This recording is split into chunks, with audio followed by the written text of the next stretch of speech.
It's Monday again, the 28th day of July 2025, and it's just 2 days to the end of the first month in the second half of 2025. How fare your goals? Where are you? Are you making progress? If you haven't started now, it's time to go. I know Kojo will tell you more because he's the one who sprinkles some motivational quotes on us every morning.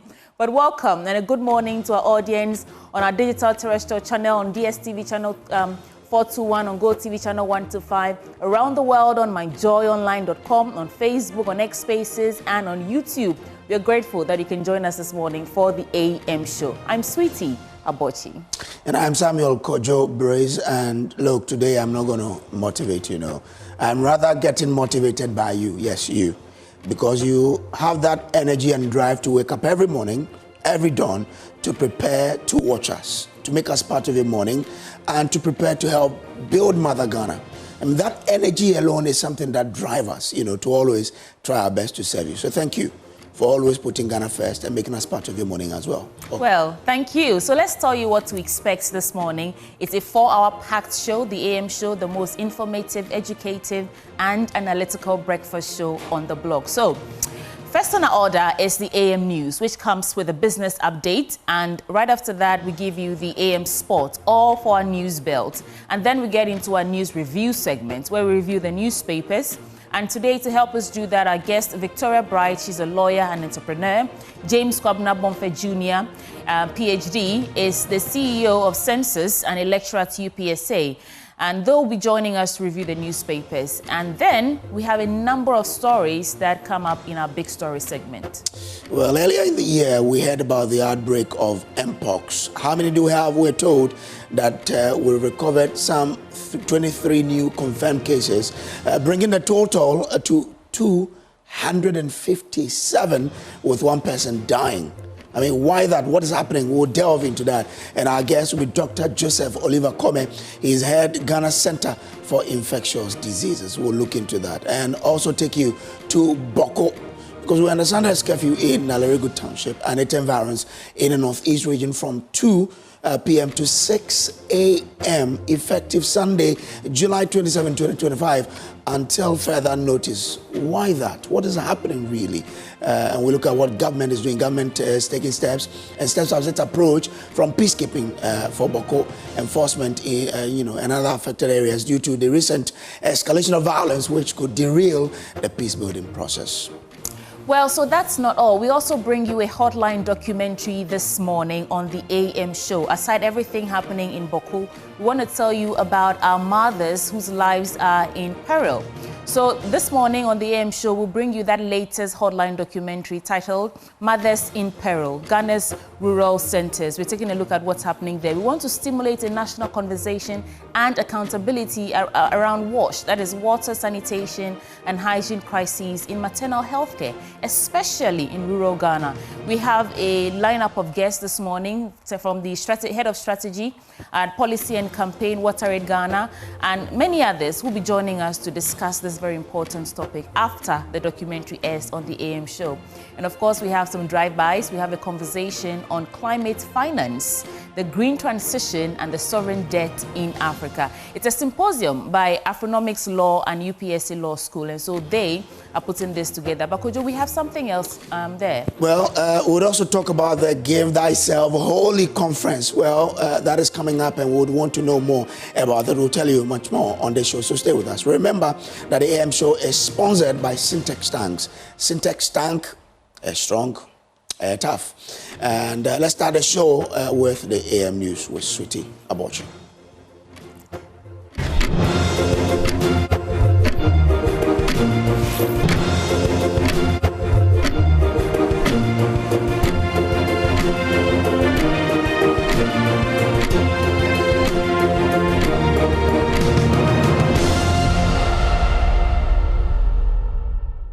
This is the AM News with me, Sweetie Abochi, bringing details now. Starting with, Inspector General of Police, Christian Teteyonu, has visited Asawase in the Ashanti region following a series of violent incidents that claimed the lives of 2 individuals, including a Kusasi chief in the F-line area. The IGP's visit comes in the wake of growing public concern over rising insecurity in the area after known gunmen fatally shot the Kusasi chief of the Ashanti region, Abdul Malik Azembe, in front of his residence on Tuesday night. Another civilian was also reportedly gunned down under mysterious circumstances within the same week, sparking outrage and fear among residents. And my colleague, Nana Boachi-Adam, has more in the story. The IGP's visit comes in the wake of growing public concern over rising insecurity in the Aswansi area after unknown gunmen fatally shot 2 individuals earlier this week. The high-level delegation from the police service included the Ashanti Regional Police Commander DCOP Manuel Teikujo and the Regional Crime Officer to inspect the scenes and beef up security. Speaking to the media during the visit, COP Baba Gariba described the incident as deeply worrying and assured the public of an intense investigation to apprehend the perpetrators. Indeed, the situation that we have here has to be resolved in both 2 tracks by using community engagement and also reinforcing security in this vicinity to reassure the people that the police are capable with other sister security agencies to maintain law and order. And the perpetrators of these heinous crimes, we want to reassure the general public that the police will go on all-man hunt to get them and then to let them face the full rigors of the law. We have commenced a lot of engagements with Muslim communities, the Zongo communities in Accra, Tema, and some environs where we are de-escalating this situation that we are confronted with. In Kumasi here too, the regional commander has been tasked by the Inspector General of Police to also engage with these communities to de-escalate the situation. COP Gariba also indicated that as part of immediate measures, security has been reinforced across Aswansi, with police maintaining all-day and all-night presence at key areas, including the homes of the victims. We haven't ended our visitation to the crime scenes. We personally, led by the Inspector General of Police, are going to patrol and form part of the patrol system for this night to ensure that our personnel who have been deployed are fully prepared and appropriately attired to perform this duty. And we're also concerned of their welfare. We've informed them that they must present the proper posture and enforce the decisions of the Regional Security Council, where do not allow pylon riders in town. People who wear the smoke of fugu will also be thoroughly searched. All bikes that are not registered will be impounded and sent to the regional headquarters. So we want to ensure that there would not be motorbikes will not be allowed after 7 p.m. So these are decisions of the Regional Security Council based on their assessments, and therefore we, the police service, will enforce all these decisions of the Regional Security Council. Patrols have been intensified and additional checkpoints set up to ensure safety and prevent further attacks. Police have also seized several motorbikes as part of measures being put in place by the Regional Security Council. For Joy News, my name is Nana Boachi-Adam. Kumasi. Following the shooting incident at Turaku in Bonkatamansu municipality, which left 1 person dead and 4 others injured, the victims are calling for tightened security. One of the victims, Yusuf Shehuni, recounting the harrowing incident, says this is the 4th attempt on their lives. He suspects ethnic tensions as the motive for the attack, but national security thinks otherwise. Here is a more detailed report from our Tema correspondent, Kwame Yanka. The IGP's visit comes in the wake of growing public concern over rising insecurity in the Aswan. A deadly shooting incident at Turaku Wednesday evening plunged the cattle market into chaos after unidentified gunmen opened fire on a group of traders, killing 1 and injuring 4 others. The brazen attack has left residents and traders shaking, casting a shadow over the economic hub and raising fresh concerns about security in the area. One of the victims, Yusuf Shehuni, says this is the 4th time they have been attacked, leading to the death of his brother in the previous attacks. We 4 get injured and 1 person passed away. So we are 5 that were captured, but 1 passed away. But we 4 that we are injured. We can't identify because it's the time he was firing, it's everybody trying to save his life. So we are jumping around. So I just lie down. When I saw he just turned his back. Before I was seeing him, the car came and covered him. in front of the road. That's where the thing has happened. Yeah, just the main road. There is a Bagnaza shop there. That is where normally we sit.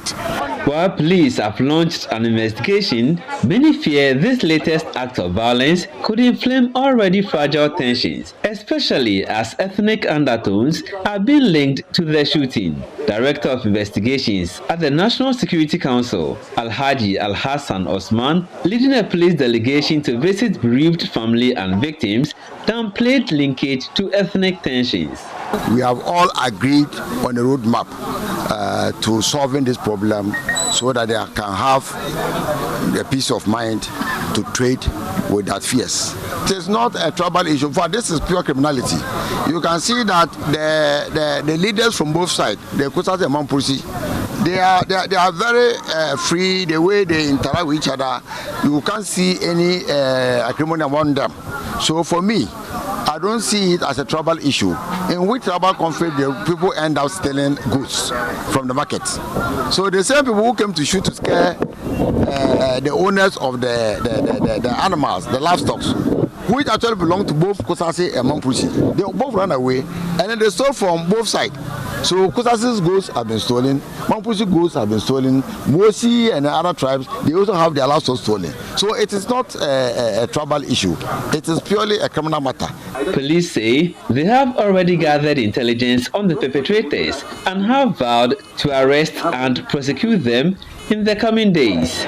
With the strong cooperation from local leaders and the security surveillance in the Turaku market, authorities are confident that lasting peace and justice will prevail. Kwame Yanke's report for Joy News.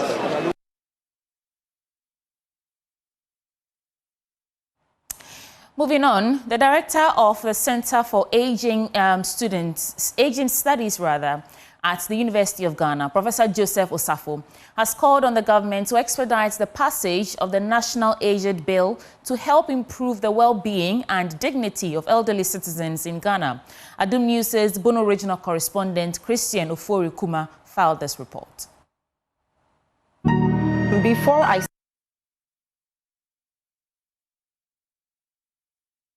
Ghana's aging population is growing, and experts warn the country must act fast to support its elderly. At the 25th Annual Public Lecture of the Ghana Medical Association in Sunyani, the spotlight was on the proposed National Aging Bill designed to safeguard the rights and well-being of older citizens. The bill outlines 3 key focus areas: integrating the elderly into development, improving health and well-being in old age, as well as creating supportive, aging-friendly environment. Professor Joseph Osafo is the director at the Center for Aging Studies at the University of Ghana. Our government must roll out the regulatory framework, the aging policy, the aging bill. It's been 15 years. This is Ghana. We know that when we start something, it takes a long time before it is rolled out. But it is about time we rolled this out so that age-related issues are taken seriously, because a lot of our older folks are not well at all. Obvious that Ghana is aging. And when we say Ghana is aging, we're not talking about the land, we're talking about the people. We're saying that life expectancy, which is how long you are likely to live, is increasing from what it used to be some years ago, around 40-something, 50. Now it's hitting about the middle part of 60, so 60, 64, thereabout. And the projection is that it may even get to 70 by 2050. Professor Osafo also emphasized the need for a more robust pension structure to ensure financial security for all. We have to begin to expand geriatric services. Yeah. These are specialties that are needed to be able to attend to their particular needs, because as you age, you lose memory. As you age, you get frail. As you age, your joints are a bit weaker. As you age, you easily forget some things. So you need medical doctors who are trained specifically to take care of them. We need psychologists who will assess them neuropsychologically to check what is happening, dementia, Alzheimer's, and all of these neurocognitive diseases. We need them. Number 2, We need to expand our pension scheme. The pension scheme is narrow. The pension scheme is now taking care of only those who are in the formal sector. How about the informal sector? We need to expand it. Meanwhile, President of the Ghana Medical Association, Dr. Frank Srebo, added his voice to the call for reforms. Article 71 of his holders. And candidly, I think that either it is scrapped totally and all of us are on the same page, and so would make us begin to think of ourselves and also think of others. Otherwise, this segregation where some are retiring on their salaries and others are not retiring on their salaries is not the best. So it's either all of us retire on our salaries or there is nothing like that, and that will make us think, because those are the people who are supposed to ensure that the policies are in place for us to be comfortable. But if they are comfortable and their future is secured, it doesn't push them to do anything better for all of us. So it's a conversation we need to have, because we haven't done much. We are hoping that after this lecture, we are also going to add our voices to the push for the act to be passed into law. As the country braces for a demographic shift, experts say the proposed law could be the blueprint for building a more inclusive and respectful future for Ghana's elderly. There's hope for breast cancer patients as researchers develop manual to help navigate the painful process of treating and managing breast cancer. The manual, written by a team of researchers, including Dr. Evelyn Jiage, has been lauded by members of parliament and civil society actors as a game changer. Let's tell you more in this report. There is renewed hope for breast cancer patients across the country as researchers have developed a practical manual designed to help patients and their families navigate the often painful and confusing process of managing and treating breast cancer. Studying breast cancers in women with African ancestry, not just Ghanaians but across Africa and anyone who has African ancestry, in order to find new and improved treatments and modalities for treating breast cancer. The breast patient education manual is something that we have been conceiving for years. We wanted to create a book that gives a breast cancer patient all the information that they need, right from detection, screening and detection, all the way to survivorship. Very often you come across patients when they are diagnosed with breast cancer, they believe it's a death sentence. This is because of all the myth that we have heard about breast cancer over the years. The manual, developed by a team including Dr. Evelyn Jiage, responds to the pressing need, the widespread misinformation that leads many patients down dangerous paths. There are so many competing factors. When someone is diagnosed with breast cancer, they go to the hospital, they go to the spiritualists, they go to the herbalists, they have to go and pray. There are so many things that they do. And they seek knowledge and advice from so many sources. But we wanted to have a document that is has the correct information. So it is concise, it is accurate, and it has every information that the patient needs. It is easy to understand, it is culturally relevant, and it is in a way that any patient can have access to.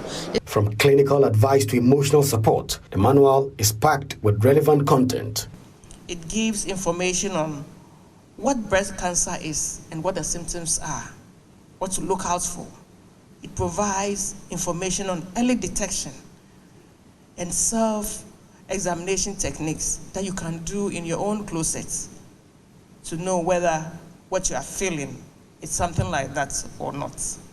It provides information on diagnosis, treatments, various options that are available, and the side effects of management. The initiative has already caught the attention of some members of parliament. For me, as a vice chair for Population Caucus in Parliament, I'm very, very happy to be part of this launch because the cancer, the disease affects a population. And then this book have aspect of teachings, aspect of educating. You can use it to educate people in your various communities. So I urge every MP to get a copy of this book. With this manual, researchers hope to empower breast cancer patients with the knowledge and confidence to seek the right care at the right time and survive. This appears to be an important step towards the fight against breast cancer and a reminder that sometimes the most powerful tool in medicine is knowledge. All right, let's get into the National Science and Maths quiz because the curtain has fallen on the Ashanti Region qualifiers of the 2025 National Science and Maths quiz after 6 intense days of competition that featured 22 contests. The final contest saw Armed Forces Senior High Technical School and Kumasi Wesley Girls Senior High School secure the last 2 tickets to the Nationals. Reflecting on the journey that saw 88 schools battle it out for a spot at the National Championship, Dr. Gladys Ode Shunge says she is impressed with the standard of the competition.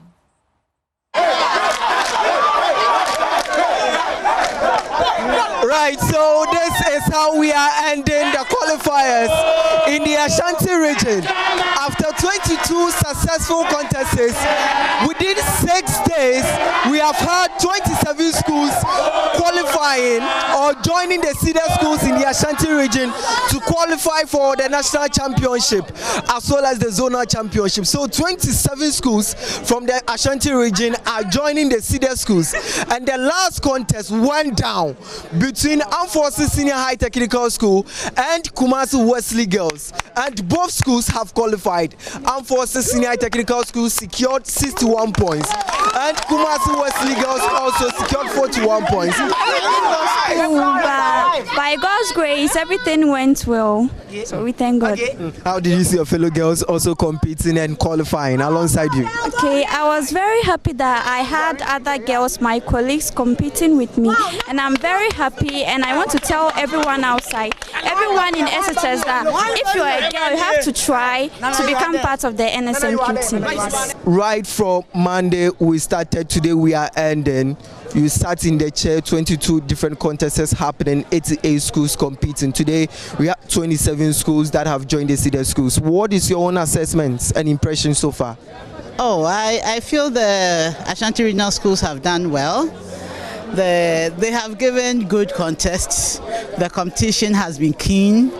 And to be frank, I've enjoyed all 3 contests for today. Those who are doing well do very well. Yes, unfortunately, some don't get that far, but thankfully, no school ended the contest with negative points. That I'm happy about. But yesterday we saw a school, Kofi J, coming in that all the 3 students, the contestants, they are all Form 2 students, and according to their teacher, they had to drop the Form 3s because of their lack of collaboration and also indiscipline on their part. How do you see that? I think they won their contest, right? Yes, they did. Yes, they did win their contest. And I would say the teachers took a good decision. They took a good decision, and I'm happy for them. For Form 2s to come and win their contest, I salute them. They did well. They did well. If I had known this, I would have praised them on stage. All right. Grateful. So this is how we are drawing curtains in the Ashanti region for the qualifiers. The zonal championship will also be coming on right from Monday, and it will end on Wednesday. Well, let me hand you over to Samuel Kojo Brace now. He serves you business updates on the AM News.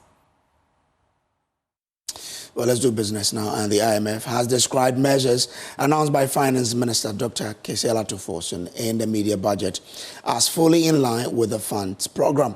The fund believes will fast-track efforts aimed at stabilizing the economy and achieve the program objectives. Julie Kozak is the Director of Communications at the IMF and has been speaking at a news conference in Washington, D.C., USA. On July 7th, the IMF's executive board completed the 4th review of Ghana's ECF arrangement. And after board approval, Ghana received about $367 million, bringing total support to around $2.3 billion since May 2023. With respect to the budget, here I can say that the IMF has welcomed the government's corrective actions, including a strong 2025 budget and an audit of payables to quantify and address the pre-election fiscal slippages. The authorities have recently implemented changes to their public financial management and public procurement acts, and this helps improve the overall fiscal responsibility framework in Ghana. And the authorities have also adopted a strategy to address issues in the energy sector. I can add that the mid-year budget review is fully in line with parameters and objectives of the IMF supported program. Away from that, some exhibitors at the EcoBank Journeys Habitat Fair mini fair say they are, quite satisfied with the way the thing went, and they decide that the favorable economic stability has enabled them to offer exclusive discount, especially bringing special mortgage rate and flexible payment plans. To this end, they have announced mouth-watering deals for housing needs, making home ownership more accessible than ever. Here's a report. Just like Elegant Homes and General Construction, STL Superlock and Virtual Security Africa, among others, showcased a wide range of housing and construction products at an affordable rate and unprecedented deals on properties, building materials and mortgage solutions. Some of the exhibitors told Joy Business the current economic stability had an influence in slashing their prices. It's even the more reason why people are coming forward to buy houses. So we have a lot of people coming up to buy houses from us. Western Villas is a real estate company which has we have our latest project in Mensa, that's off plan, which is just 2-bedroom, 3-bedroom and 4-bedroom houses. Because it's off plan, we are giving people the advantage to pay outright. If you want to pay outright, you have 10% discount on the outright payment. We all want the dollar to at least come down so that to stable the economy. So because of the depreciation of the dollar, those are all having better discount for all our clients, and also we are giving free delivery and free installation for all our clients. Meanwhile, some patrons expressed excitement about the exclusive discounts being offered. I think it's a good idea. You bring in all the players within the construction or the building industry into one location. I think customers and clients should love what you guys are doing. I wanted to see the part where you guys have the home guys, the real estate guys. So yeah, maybe if we could get a good deal over there. The EcoBank Journeys Habitat Mini Clinic offered a one-stop shop for all housing needs, from land acquisition to construction, material selection and home furnishing. Well, that's all in the AM Business Update. Time for us to bring you sports, and Muftar Nabila is here. Muftar, good morning. How are you doing? I'm good. How about you? I'm good. What's coming up in sports? The Black Queens won a bronze medal in the African Women's Cup of Nations. They are expected this morning. We have a reporter there who will be updating us on what is happening currently. The supporters are there to welcome them. And then also, we've been visiting the company that have signed up for the Joy Sports Invitational Tournament. And the director just asked an interesting question. The last time the Black Queens got a bronze medal in an African Cup of Nations was 9 years ago. That was 2016 when the tournament was staged in Cameroon. So it is actually some sort of joy that they've brought to Ghanaians, and themselves, they brought themselves some good honor as a country. Proud of them. Yeah, we are really proud of them for the success they've been able to chalk. And considering the fact that they appointed a coach just January, February, he's walked in and he's been able to get the team to this stage. Just like Avram Grant, he was appointed in December. January, he took the Black Stars to the final of the 2015 AFCON. So Kim Lass has done something similar. So this is what we're bringing you this morning. All right. Thank you very much. And stay with me pretty quick as we bring you stories about the Black Queens and also our visits to various companies that have signed up for the Joy Sports Invitational Tournament.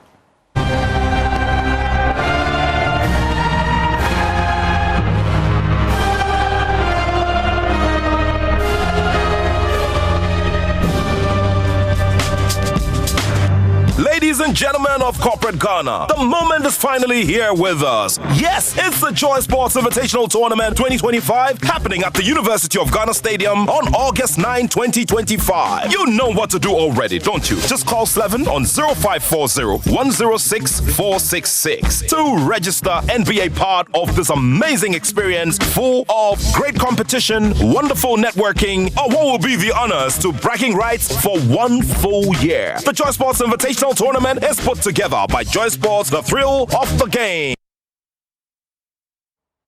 And one of the companies that have signed up for this year's Joy Sports Invitational Tournament is Consolidated Shipping Agencies. They have signed up for this year's event. We paid them a visit, and their Chief Executive Officer, Vasnani, has promised that they are coming here to win the trophies that will be at stake.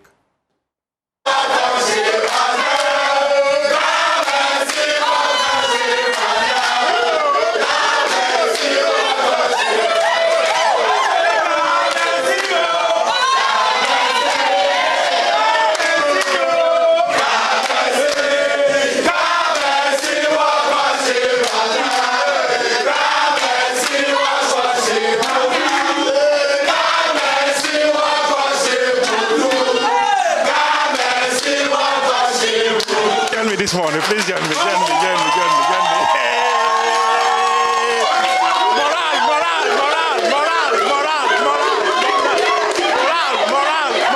Morale.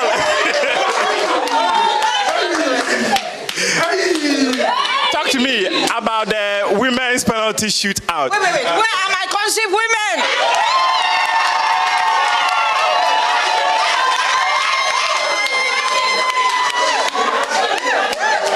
The women's penalty shootout. Is it one already? You know, the message is simple.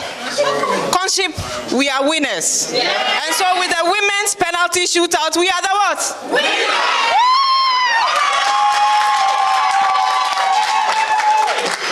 Today we find ourselves in the company of one organization that believes that you can only succeed when you are together and you've got passion for that ultimate goal that you are looking at for. What influenced your decision in the first place to participate in this year's Joy Sports Invitational Tournament? So as a matter of fact, we are going to be 30 years next year. Okay. So this is the road to the 30 years. Yeah. So we want to be visible. Wow. And we have been playing tournaments with even multinationals. Yeah. Look, if you go to Takrade, we beat them. Yeah. Talo, Slamberger, Modek, and all that. So why not joy? Yeah. Why don't we bring the joy into the joy that you have? Yeah. You understand me? So this year, we are coming on board full time. Yeah. And I want to assure you, I am going to be there for the CEO penalties. Wow.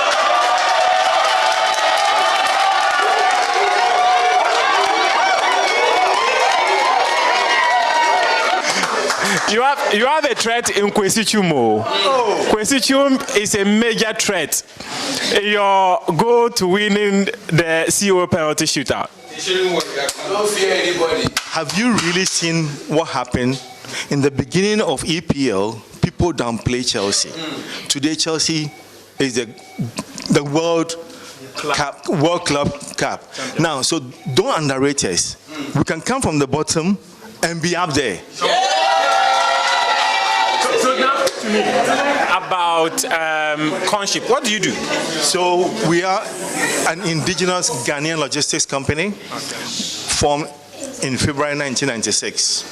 I can tell you all the 200 plus employees are all Ghanaians. We don't have any multinationals or any expats among us.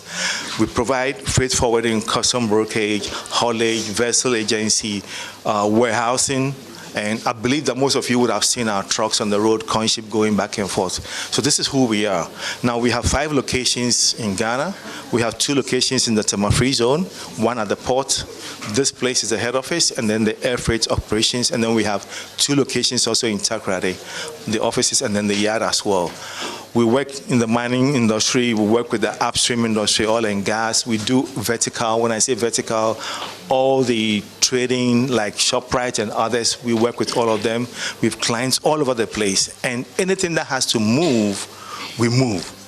I mean, we've had air charters coming in. We've chartered vessels for all that we have to do. The FPSOs you see out there at Amils and Kwame Nkrumah, we actually brought them in there. So we have a track record in our business. So coming into Joy Sports, we are bringing all the track record, the experience, expertise, and everything that we need to bring on board. We will turn this around. I saw Ronaldo's shirt in your office. Are you a Ronaldo fan? Is he the one training you for the penalty shootout? So, CR7, I'm happy you saw that. So the tactics, the expertise, experience, and everything that CR7 brings when it comes to penalties, you know how he stands?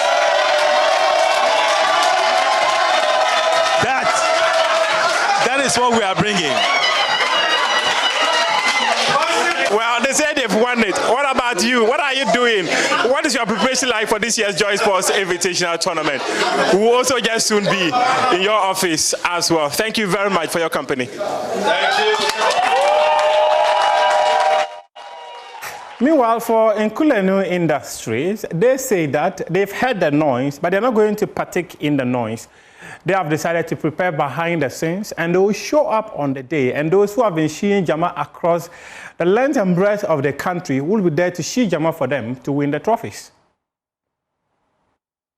Hello, Eric. How are you doing? Welcome. Talk to me about Nkulenu's readiness for this year's Joy Sports Invitational Tournament. Nkulenu's readiness, we are ever ready. This particular tournament is being meant by us. We mean it, to be precise. And then we saw people seeing Jama and doing all sort of things, thinking it is Jama that will go and play the ball on the field for them. No, we are ready. We are doing it secretly behind the scenes. And when we get on the pitch, that is where we will see where power lies. Is that why you're not seeing the Jama? Of course. We want to do everything behind the scenes. You know, we are the first indigenous company in Ghana. Yeah. So we are first everywhere we go, but we don't brag. We don't brag. So when we get on the pitch, that is where you see people seeing Jama for us to take the trophies. so also talk to me. So where are you preparing your team? Where are you camping? Currently, like I said, we are working behind the scenes. You know, in order to surprise people, we don't want to disclose our secrets. So that one, you can just hold on. We will let you know later when we come to the pitch. On the day of the event, isn't it? So also talk to me briefly. There are so many events out there. There's football, there's CO penalty shootout, there's the women's penalty shootout, there's track and field events as well. Which of them do you think Nkulenu is walking away with? Really? We are targeting all the trophies, my brother. We are targeting all the trophies. That is our mission. We are first in everything, like I earlier on said. So we are targeting all the trophies. So be assured. On that day, you will see. You'll be surprised yourself. So Nkulenu, you are beginning to scare me, because we want people to come and participate. And you say you are taking all the trophies. So what would other people also win? They can take the second and third positions and even the last position. And now let's talk women's football. The Black Queens of Ghana, they won bronze in the African Women's Cup of Nations, the first time they laid their hands on a medal since 2016. Let's take a look at the highlights of how they defeated South Africa on penalties. Conlon caught in possession and rolled in. Well, Jermaine Siposenwe hassled and harried, and it broke kindly for Mtandi, who still had to hold her nerve and get that one right. But she scores her third international goal, stroking it into an open net. That was Narubeya, Oishloka, it's a good-looking delivery, and it is in. Ghana have found a deserved equalizer,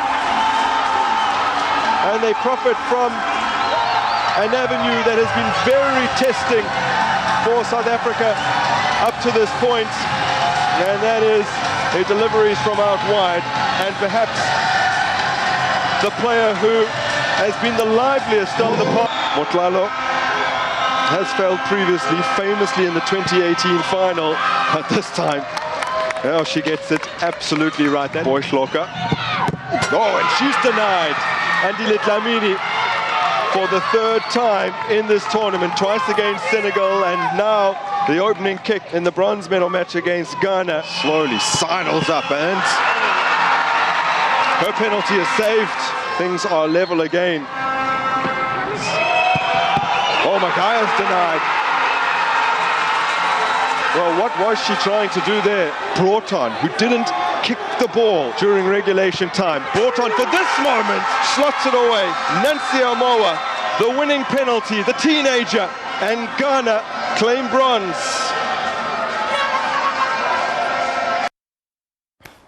Meanwhile, Nigeria are champions of the competition. They defeated host nation Morocco by 3-2.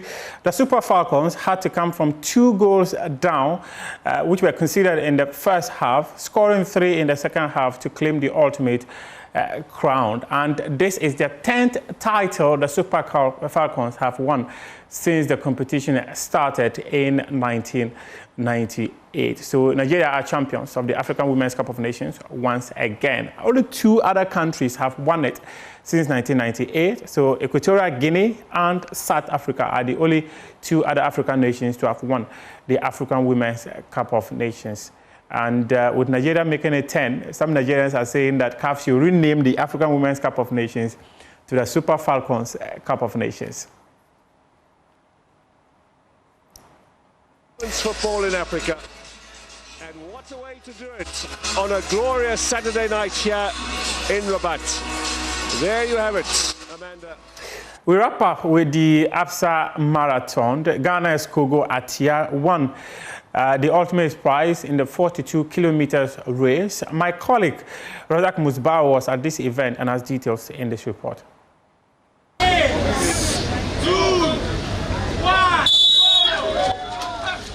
Organized by ABSA Bank Ghana and the Black Star Marathon Foundation, the event featured the classic 42.2-kilometer marathon and a 10-kilometer mass race. By the end of the race, it was Ghana's very own Kogo Atia who stole the spotlight in the men's marathon, crossing the line first to claim the 15,000 Ghana cedis top prize. In the women's marathon, Kenya's Nancy Githaiga came out on top and walked away with 30,000 Ghana cedis. 10-kilometer races brought their own excitement. In the men's category, Basit Afo grabbed first place, while Anani Jennifer led the women's race. They both earned 2,000 Ghana cedis each for the effort. For me, the experience that I had is my food and then the training. From the previous days, I've been doing. That made me being able to make the ultimate time that I was expecting.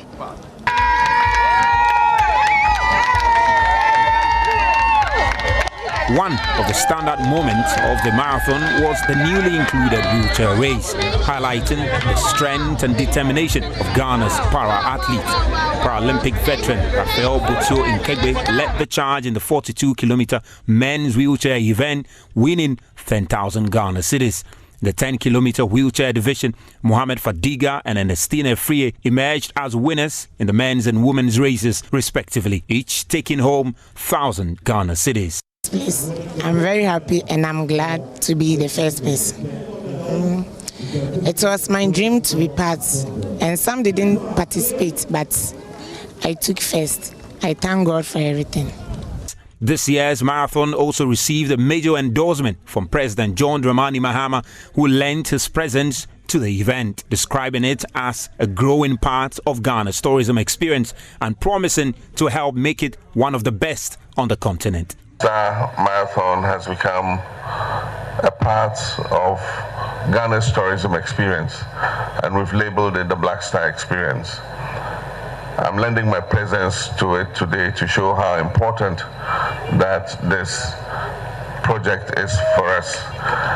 And I'm happy to see this beautiful turnout of so many athletes. I hear from 28 different nations. And I've never run a marathon before. I don't have the energy to run a marathon, but I admire all of you who attempt to do it. I wish to assure you that with governments coming in and working with ABSA and all the sponsors, next year you must be back here. The prize money is going to be very good. For all the different categories of people who run. And so we're putting it as part of our tourism calendar, and government is going to work with ABSA to make this the best marathon in Africa.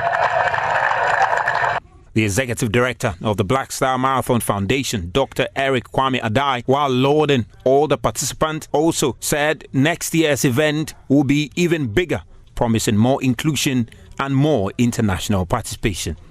We learned from things that we did last year, and this year I think we did much better on all fronts.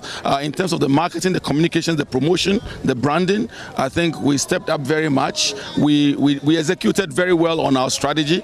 In terms of the organization also, we did very well. Yeah, we'll be seeking out more opportunities, especially outside the shores of Ghana for them. And we'll be tapping into our networks to identify various competitions that we can help them enter and participate in, so they can rub shoulders with other people from other places in hopes of getting better.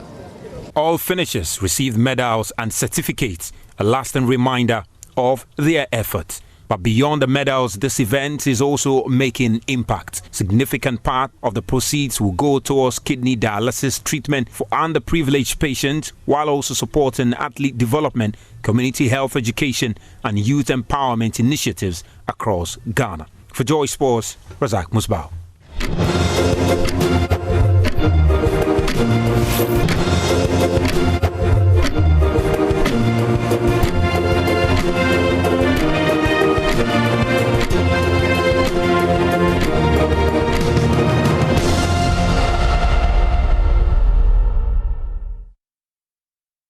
Good morning again and welcome to the AM show on Joy News. The AM show is sponsored by Syntex Tanks, and before I introduce our guests to you this morning, let's talk about water tanks.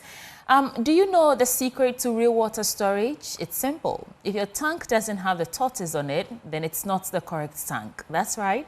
The tortoise tank, Syntex Tank, is the champion of water tanks. It is strong and durable and built to handle our Ghanaian weather. So rain or shine, Syntex Tank has got your back. So my people, go outside, check your tank. And if it doesn't have the tortoise on it, it's time to upgrade. Join the Syntex Tank family today and enjoy water storage that's tough like a tortoise. Call 0244 335 168 to either buy one now or find one of 400 agents nationwide. You can also shop online at syntexgh.com. Syntex Tank, a strong, a tough. It's time for us to get into the newspapers and review the stories making the airwaves. And Victoria Bright is a lawyer and entrepreneur. She'll join us later. James Kwabena Bomfe Jr., PhD, is the CEO of Census and a lecturer at UPSA. Along the line, we'll be engaging some other stakeholders via Zoom. But for this morning, we have James Kwabena Bomfe Jr. Good morning, Doc. Good morning, sweetie. I like calling you Doc. You can't take that away from me. You're welcome to the AM show. Thank you for having me, and I'm happy to be here. Okay. It's always a pleasure to be in the company of you and my good brother, Kojo. Right. So let's start with your thoughts for us. It's Monday. A lot happened last week leading into the weekend, and it's time for us to hear your thoughts on what caught your attention. Well, it's a prayer. And a prayer on behalf of the Center for Citizenship, Constitutional and Electoral Systems. That both for both our leaders and citizens alike, we pray that we will have heads to think right, wills to serve well, hearts to care indeed, spirits to discern with the fear of God, and hands to work diligently and faithfully for the advancement and the good of Ghana. That is our prayer. So help us, God, in the name of God the Father, God the Son, and God the Holy Spirit. Wow. Amen. Thank you for that. It's a great way to start. So, Kojo, I don't know if you have any thoughts to start with, but I have the Ghanaian Times newspaper and BNFC, Business and Financial Times. What do you have? I have the Daily Graphic and the Republic. Okay. So those are the two papers I have. Right. Doc also has the Custodian and the Publisher. But I guess that... I have the Custodian and the Daily Democrat. Okay, okay. So There's maybe... also the Ghanaian Publisher here in Economy Times, but I'm keeping this for later. Kojo, you want to get started? But I guess that we'll start with a story on the... Even though we'll give Doc the time to reflect, but maybe he'll add this. A story on the front page of the Daily Graphic, it says, Ghana mourns Daddy Lumba. Oh, yeah. Yeah. I mean, that shook the internet on. It was on Saturday. It happened on Saturday, right? Yes. It happened on Saturday, or Friday rather. I've got it. But I mean, this weekend, Ghana had to come out to celebrate the man, and one of his songs, the one that says, "If you see me today, let's be happy because maybe you won't see me again." I heard that Macramo song. I'm told it's Macramo. Yeah. Jesus Christ. That song, it is like the man is communicating to us that well. But this is years ago. Yeah. And one thing I have taken from his death is that people have known. Yesterday, I heard Kobe Che make the same point. It is not about that he was rich or poor, but people are focusing on the impact he made. And that struck me that in this world, and my wife told me yesterday that, you see, it's not about what you get. It is about what you do with your life while you're on earth. So how impactful are you to your community, to your country, and to the world? Because tomorrow when you are not here, people will not remember you by the billions you made or by the millions you made, but they will remember you by the impact you had on them. Oh, the way you made them laugh, the way you treated them when they met you, the way you were helpful to them when they needed it, you know. So I think that should be what should guide all of us, that in this life, you have to target leaving a good name, a good legacy. As for money, by the grace of God, we will all get it. But even before you get the money, or when you get the money, you need to make sure that you are using it wisely to impact on the lives of others, because that is what they remember you by when you are no longer there. Daddy Lumba, people say he's in the rank of Michael Jackson. And when you look at it, if the world could sing... Michael Jackson, huh? Oh, no, but the caveat is that if the world could understand the tree language, Lumba would have been there. What his songs are. For all occasions. Jesus Christ. James, what did you think? Well, when you heard the news of his passing? It was Saturday.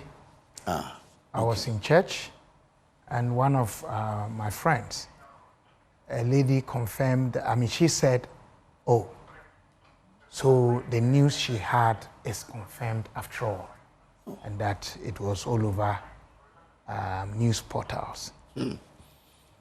I have an attitude towards death. Yeah.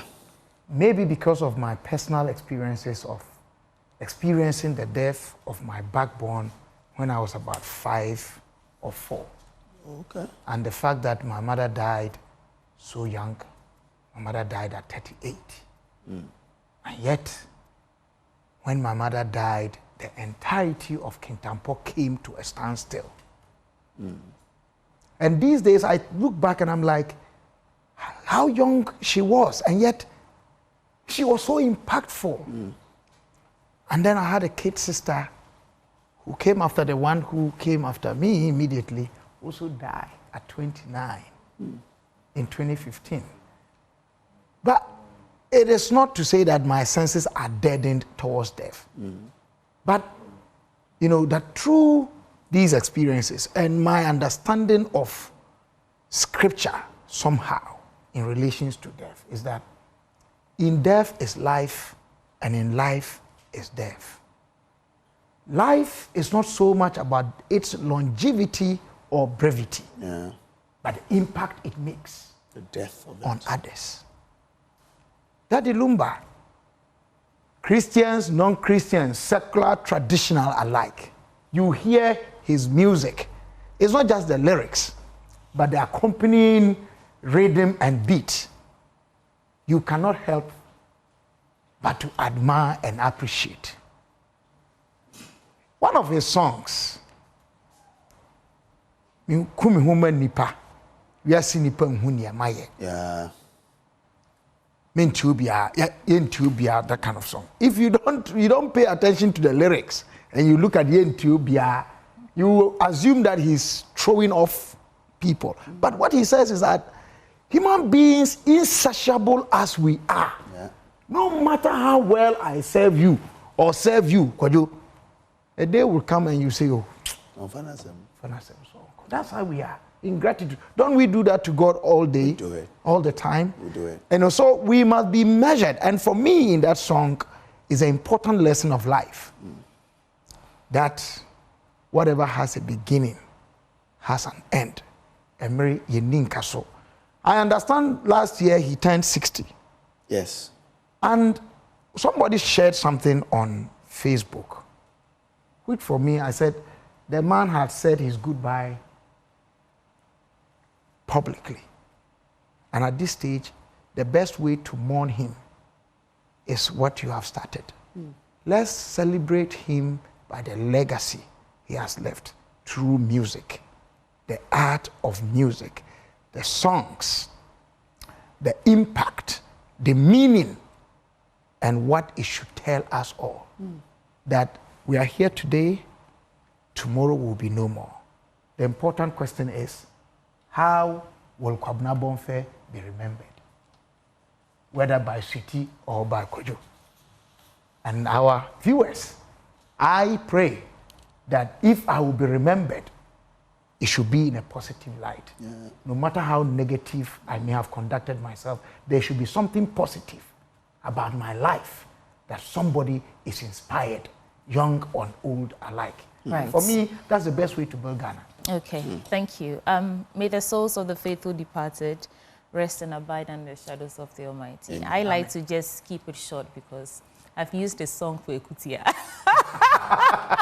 You know, he has a lot of songs that's Ekutia. You know, like Papa Post. There's so many of them. So, I mean, I want to remember him for the fun memories I created with his songs. And yeah, so thank you, Daddy Lumba, Kojo Fosu, wherever you are. We appreciate you. You love his powers in Ekutia. Oh, I love it. Let's get into the newspapers. But you've not given, I mean, aside that, maybe Doc came here with a different... No, he did. I said a prayer. Yeah. Okay. If you didn't hear it, maybe I can repeat it for you. Oh, yes. No, that's fine. I got it. Planned and executed. All right, so let's start from Bawku, right? Because it's in the news again, and governments get tough with Bawku conflict. Now, it's not just about, what's it called? It's now enforcement of peace. And we understand that they've deployed people. They've imposed a curfew from 2 p.m. to 6 a.m. in Bawku, Narugu, and its environs because things are just not the way we thought it should be going, especially because there's that Otumfuo's committee that is trying to bring peace back to that place. It's actually on the front page of the Ghanaian Times, and let me get a bit of details on page 3. It says the government is stepping up its approach from peacekeeping to peace enforcement, in Bawku and other affected areas. And the move is as a result of the recent escalation of violence, which could derail the peace-building process. A statement issued in Accra yesterday and signed by Government Communications Minister Felix Kwashifosu said, quote, the Ghana Armed Forces have been deployed to maintain law and order as we intensify curfews to ensure public safety. And it goes on and on. You want to stay with us because in our big stories this morning, we get very incisive with that. Let me just add one more story and then we can discuss. So 3 students shot dead at Bawku, Narugu. 3 students were shot dead in 2 separate incidents on Saturday night at Narugu Senior High School in the Northeast region and Bawku Senior High School. For me, it's just the fact that students have been dragged into this ongoing conflict for me. You know, innocent students who should not be dragged into this issue are here. James, let me hear your thoughts on this. This effort from peacekeeping to peace enforcement, what does it really do for us? Words. Words. They mean so much. They can hurt, they can heal. Properly used, they can serve the good of society. Ill used, it destroys. That is why the good book advises us, I suppose somewhere in Proverbs 18:21, about tact and carefulness with the use of the tongue. Bawku, and by association and involvement, I am humbled to say I'm a Bawku boy. Oh. I know Bawku very well. A cosmopolitan town, busy with commercial activities, with good history. Unfortunately, it is the victim of legacies of uncontrolled historical narrative, cheap, dangerous politics. But worse, the active involvement of the citizens of Bawku. Few, maybe, in chase of dominance and resource control. Why? The people of Bawku have lived together for centuries. Mamprisi, Kusasis, Buzanga, houses, there are even accounts there. That's why I say it's a cosmopolitan place.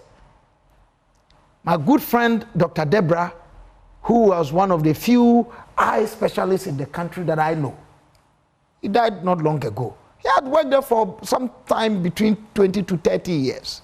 Whoa. He's an Asante, I think from Eastern region. Kojo, the problem is that people have profited. And when I say profit, it's not just in monetary terms. People have come or jumped to power and held on to positions of privilege in our Ghanaian political system at the back of the conflict in Bawku. And, you know, it's early in the morning. It is not good to go back to historical facts, even as recent as the 2024 general elections. The campaign messages. And you see, human beings, sometimes we arrogantly forget that we are human and that we don't control the future. And there is a supreme being, whether you believe it or not, who reigns in the affairs of human beings.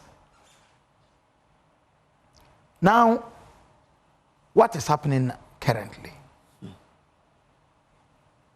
The matter has moved beyond Bawku. Yesterday, somebody shared a story, a news item, Tulaku or somewhere in this near, where what is happening in Bawku has triggered shooting incident in Tulaku.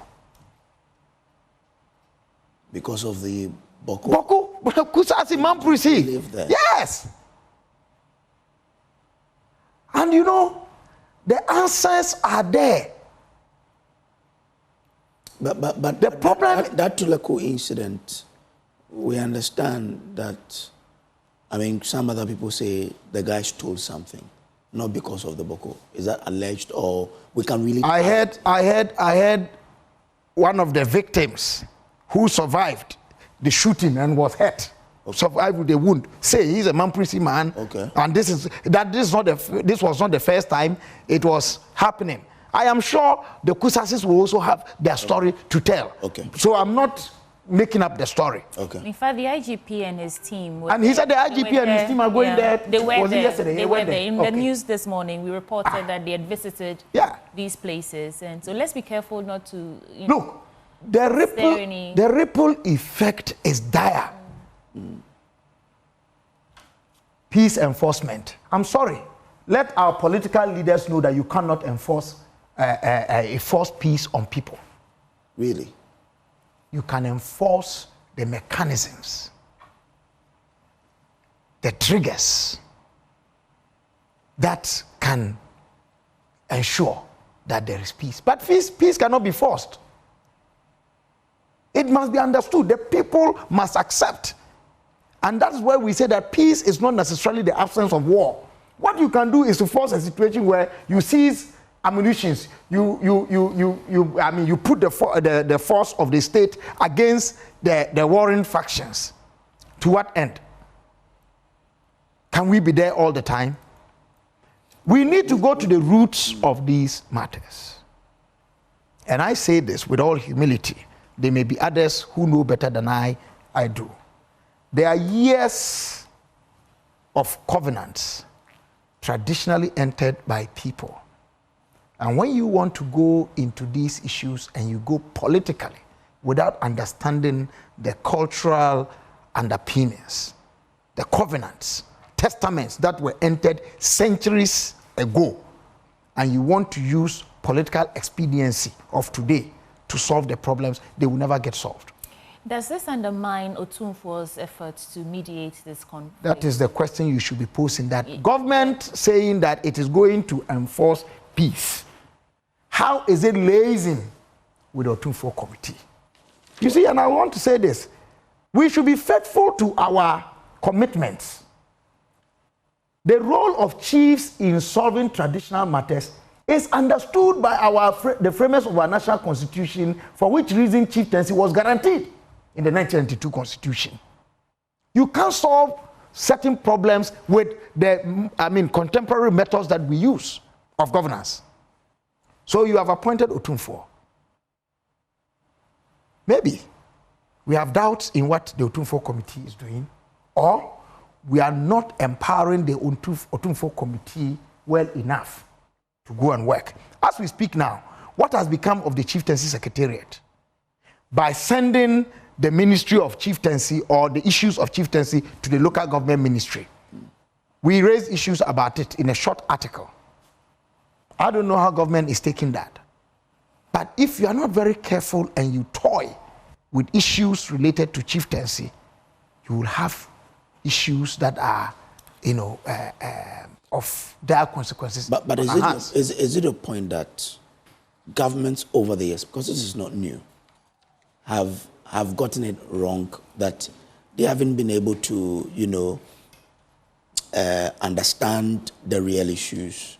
They haven't been able to know that we need to tackle this issue by getting to the root cause of it, because we've not had that success. Well, my simple answer would be that sometimes we are not faithful to our commitments. The facts are known. There is been Bawku is been over-researched. There is something that one of my professors instructed that we should work on. The possible influence of spiritual power. Oh, okay. Invincibility, where people think that they are empowered against gunshots and machetes. Yeah. And it emboldens them in a bravado sense to get into this. I mean, it's a hunch that we have that we want to research into. But I have some relations or friendships that I can say in Bawku who have gotten themselves into these situations thinking that they are invincible. Okay. You can't touch them. And one of them, unfortunately, was hurt badly that he's currently living with a serious, injury that's led to a disability. But straight to your question that have governments not known? I believe they've known. The problem is, have they gathered the will to want to act right? That is why this morning's prayer, we said that God should endow us with the will to serve. Are they willing to take the hard decisions? Sometimes they have made promises that we would do A, B, C, D if you vote for us. They've been voted. If they do A, B, C, D, that will solve the problem. They are going to lose the trust of their those who voted for them. So they are caught in a stalemate. You have the power. The action you take will degenerate the situation or the conflict. If you act opposite, you are going to lose the constituents who voted for you. But that is what will solve the problem. And the entire nation is caught in that quagmire of, political, should I say, maneuver. Because if you maneuver well and maneuver right, it should lead us to some good results. However, these Chaskele kind of politics lead us back into worse situations, or the problem becomes a stalemate. Okay. And that, for me, can be solved only when we get sincere with ourselves. Okay. It's a good time to welcome Victoria Bright to the news review this morning. She's a lawyer and entrepreneur. Vicky, welcome aboard. Thank you very much. How was your weekend? Good, not bad. Okay. Sprained toe. Oh, sorry.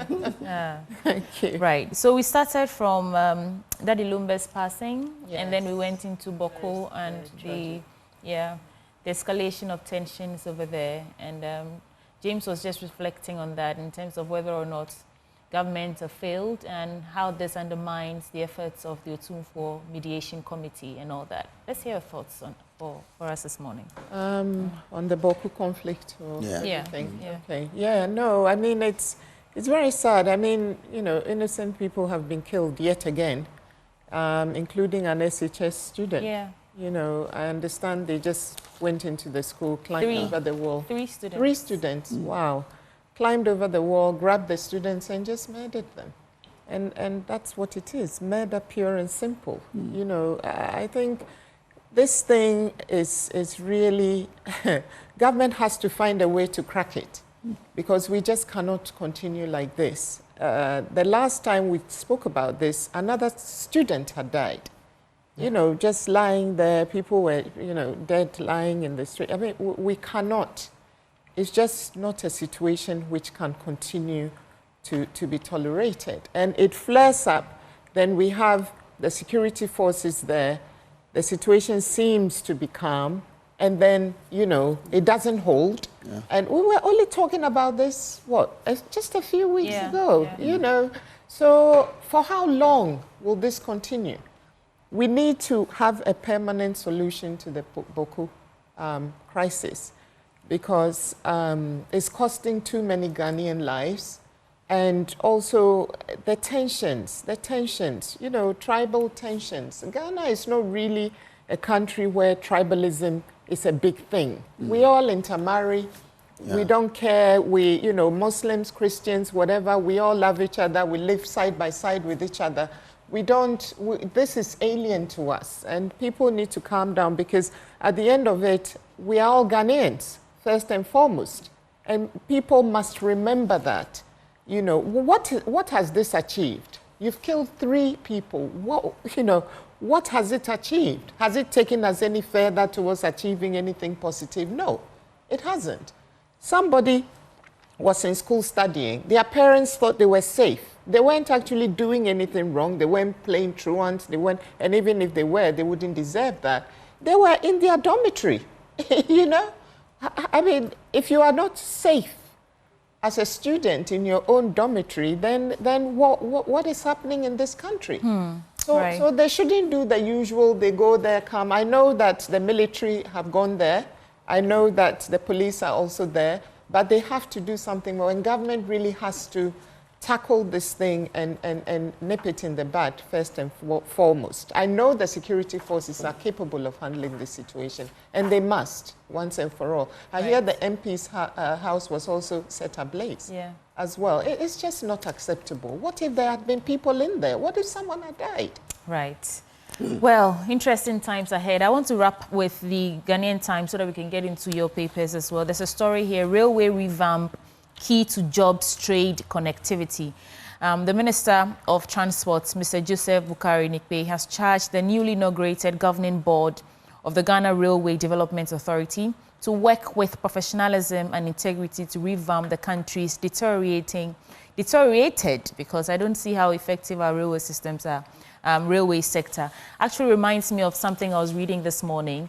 In every corporate boardroom, the spotlight falls on the ceremonial grandeur of the chairperson of the board. Cameras flash, annual reports, blah, blah, blah. Yet hidden in the quiet corridors of power are the true guardians of governance integrity, the committee chairs. They are the unsung architects of oversight, the silent anchors ensuring that the governance structure does not quietly rot from within.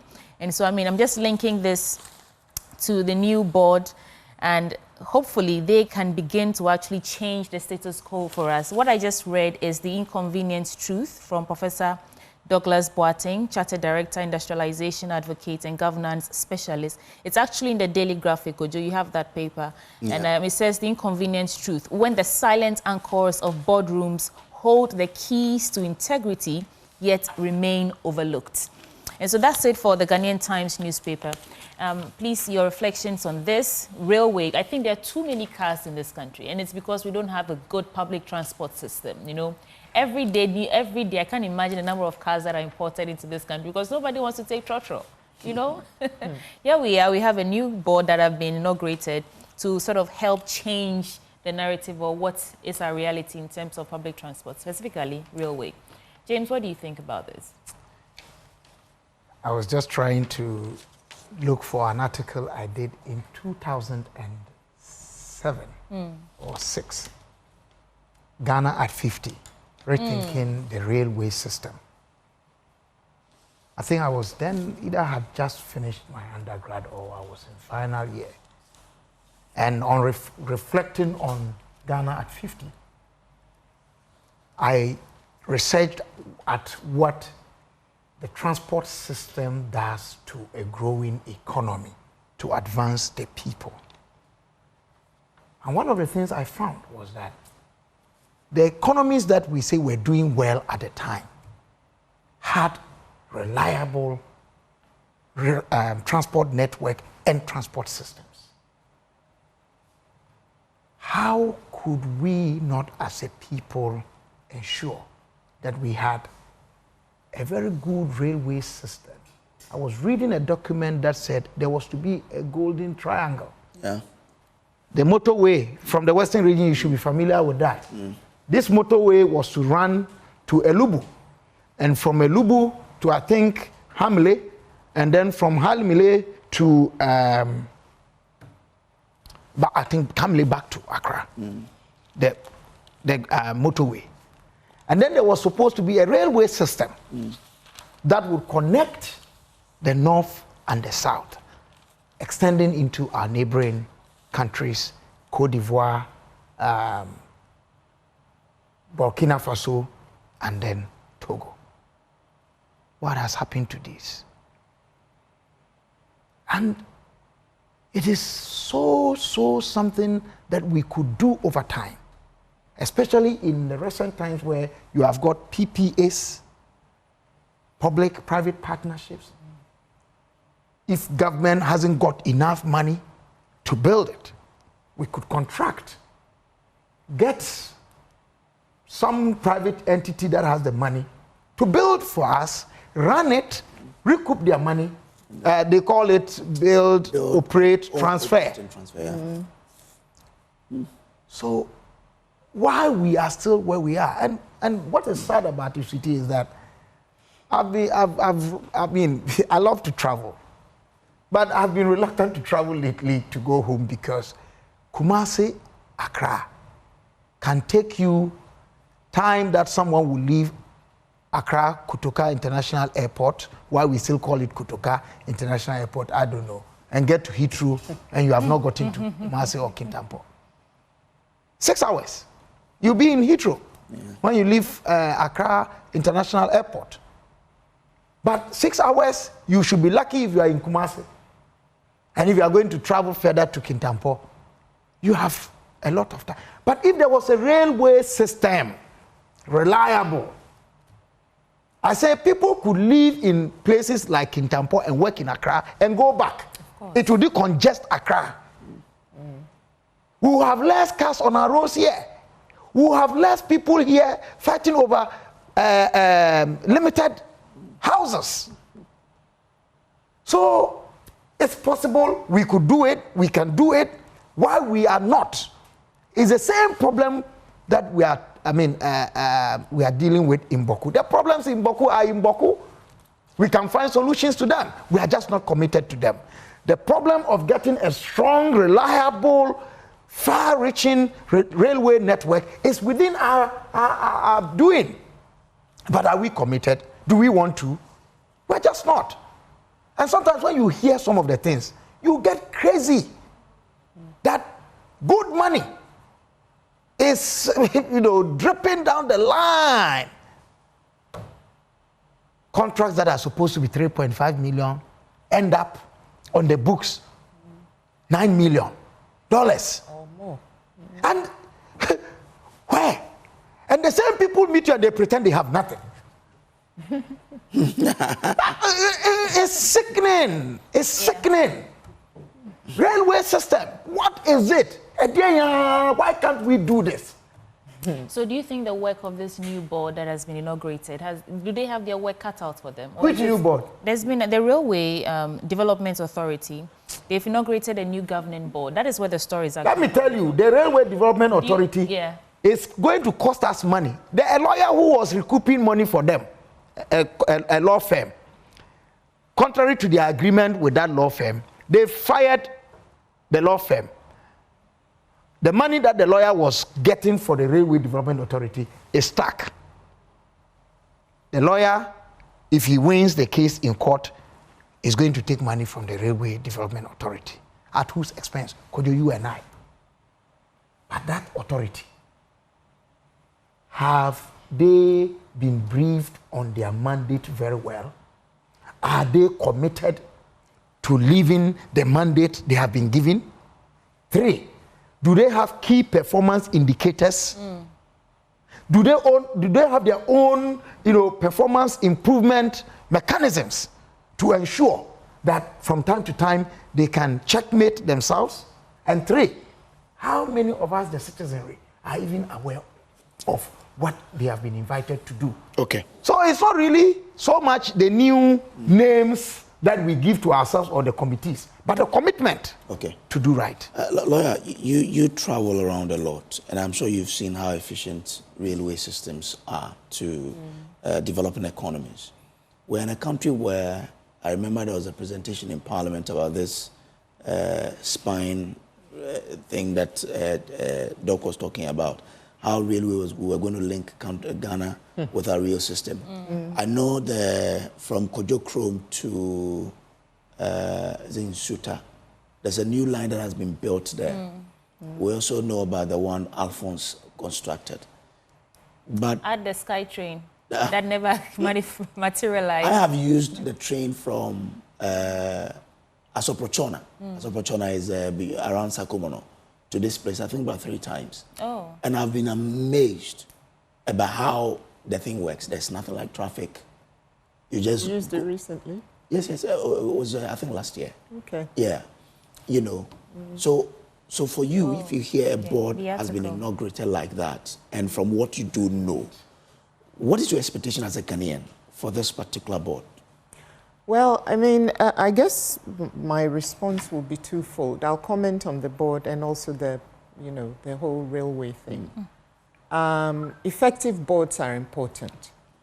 In fact, they are necessary. And this is not something that is a feeling or whatever, a whim. It is something that has been proven to actually affect how do I put it, the progress of a company, the standing of a company, the success of a company. So the kinds of people we put on our boards, that is so critical. We have a tradition in Ghana of just treating board positions as, just gifts, rewards to political supporters or people who have shown allegiance to a party, a political party. We really can't afford that, and that is one of the reasons why all our SOEs are in a mess. Because if you're lucky, you'll have the right people on the board. But if you have a board of 7 or 9, and only 2 are effective, then effectively there's no point. So I think linking competence and expertise with the appointment of board positions is important. I don't know, I haven't seen the composition of the board members, but I'd like to think that the government has put in place people who can actually do this, because tackling the railway sector is not for the faint-hearted. No. It is not rocket science, but at the same time, you have to have the will and you have to have the understanding to do it.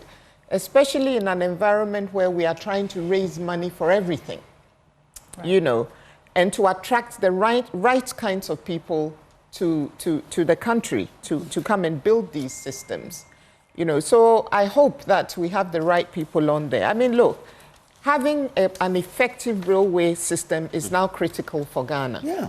It's critical. The congestion, as my brother was saying, is insane. I mean, Accra is really so congested. Sometimes I just don't come out of my house because there's so much congestion everywhere, every time, you know.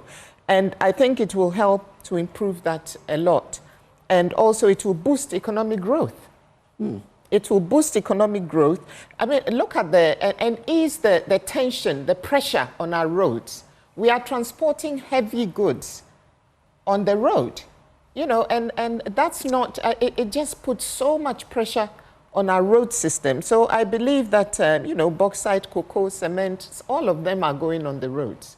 And these are very heavy duty commodities and minerals.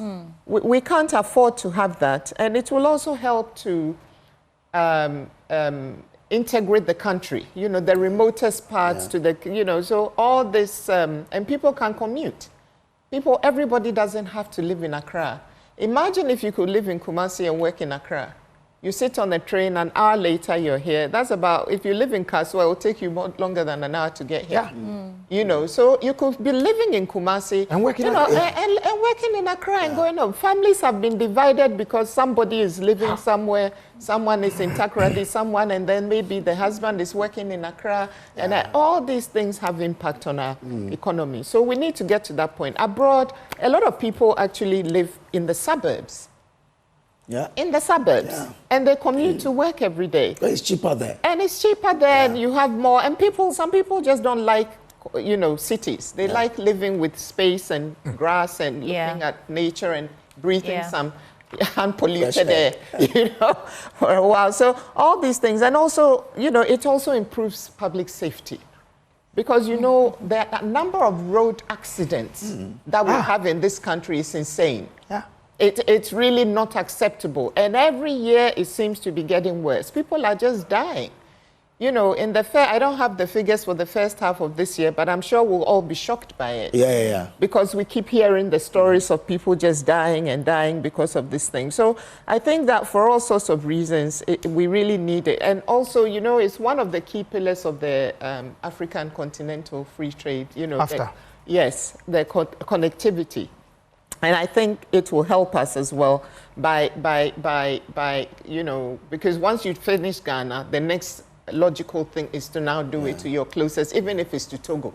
Because they are our closest, you know, and all that. And before you realize it, you now have the intra-connectivity. I want to ask the two of you. Anybody can take it, but yeah, you take your point. He also does it. So looking at the background you've all laid, the commitment the government has made to, I mean, the big push, we all listen to the budget.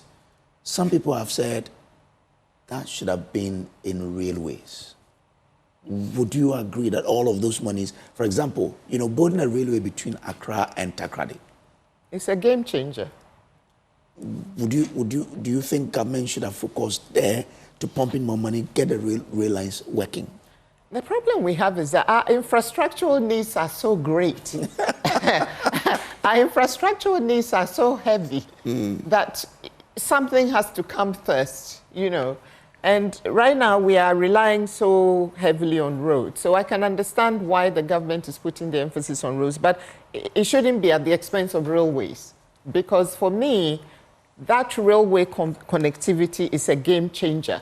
It's a game changer. Even in terms of youth unemployment, you know, kids who are living in Takoradi could find work in Accra and be going home without maybe still living at home for a bit while they gather themselves, without having to get a job that will make sure they have enough money to have accommodation and this and that and the other. So it's a game changer. So as for the railways, I don't think it's a luxury for Ghana.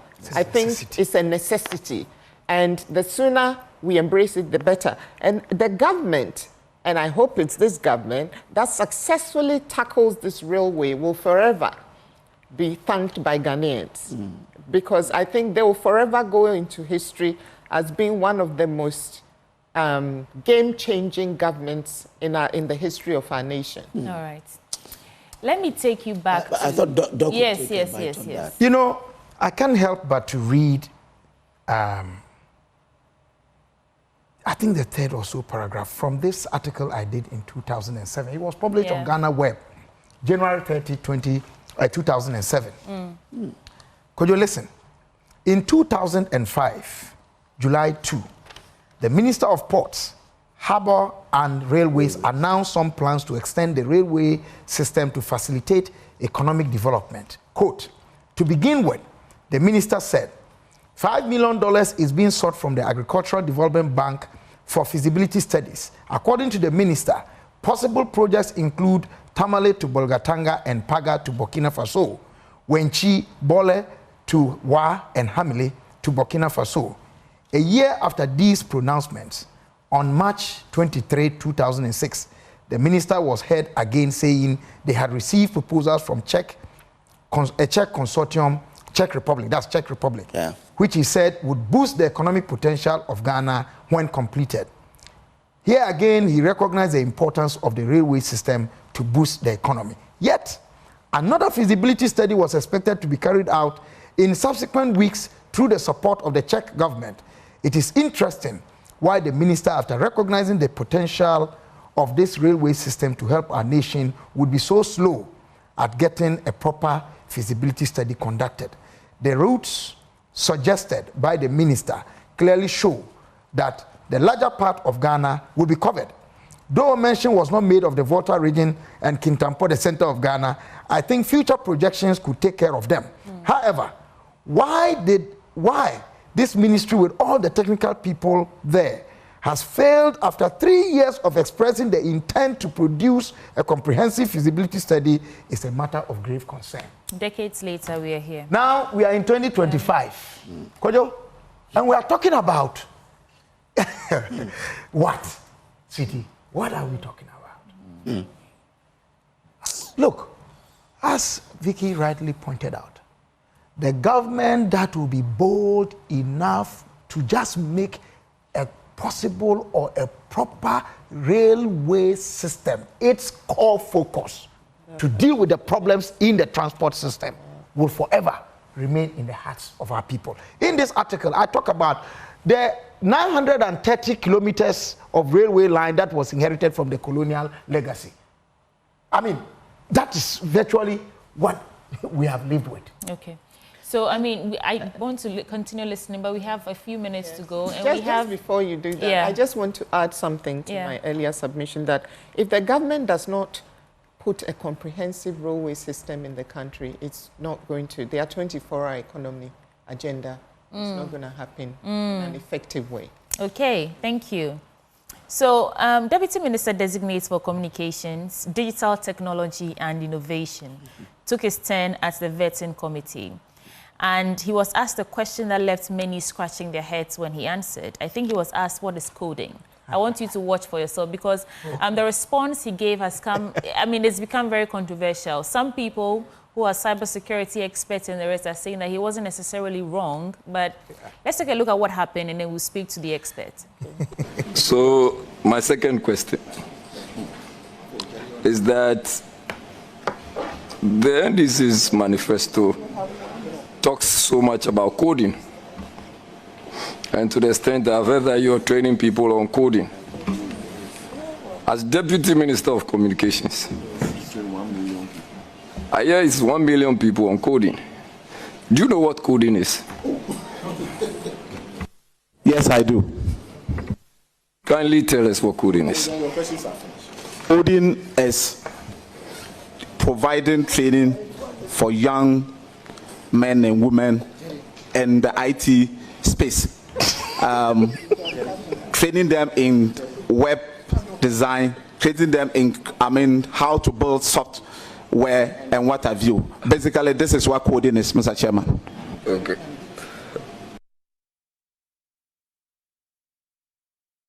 Well, so that's the response he gave, and like I said, it left many scratching their heads. David Jedu is a cybersecurity expert and director at Cyber One Defense Communication. he thinks that the minister designate was not necessarily wrong. Mr. Jedu, thank you for joining us on the AM Show News Review. So, I mean, to the best of our knowledge, coding is not a training, so to speak. But you say that the minister was not wrong. Why do you say that? All right, thank you and good morning to our viewers. So we can take it from two angles, the technical aspect and the implementation aspect. So I believe that the minister took it from the implementation aspect, right? So many a times when we are discussing or we are asking, because if you look at where the question came from, it was like, NDC has been talking about coding. So what is this coding? I believe that is where he took it from.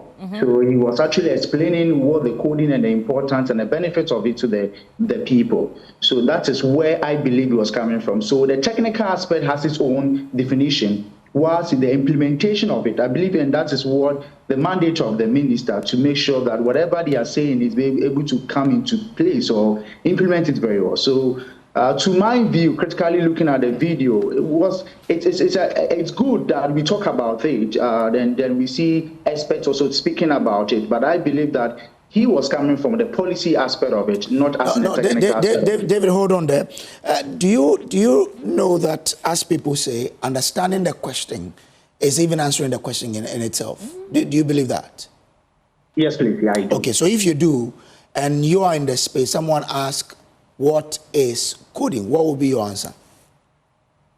Well, so for me, as a technical person as I am, right, a set of instructions for computers, that's technically, right? But taking it from the context of where the question was asked, right, that NDC has been speaking about coding, made reference of the 1 million coding. Yeah. And that, in context of that, is about the training, giving training and also giving some opportunity to the youth. So I believe that the minister took it from that angle. No, but if the questioner was asking for the training, aren't you sure he would have referred to the 1 million training and not just to ask the person what is coding?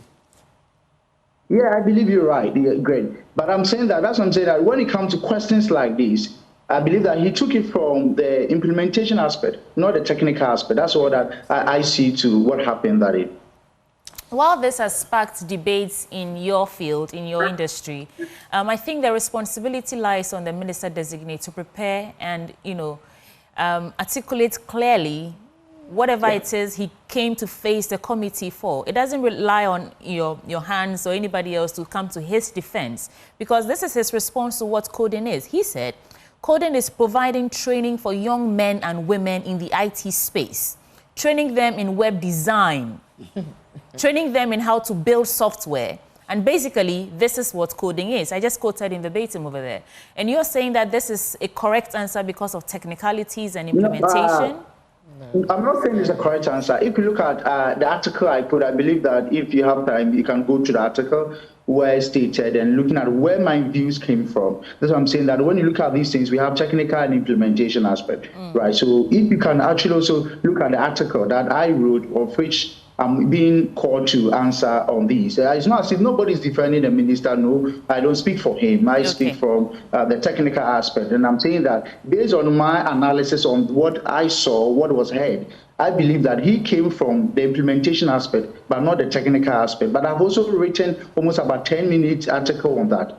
All right. Thank you so much for bringing some clarity on that. There is David Jedu. He's a cybersecurity expert and director at Cyber One Defense Communication. And we engaged him because this, question and answer has sparked a lot of debate, especially among those who witnessed the vetting period and those in that particular industry. I want to take quick thoughts from you, our guest here on this matter. So what is coding?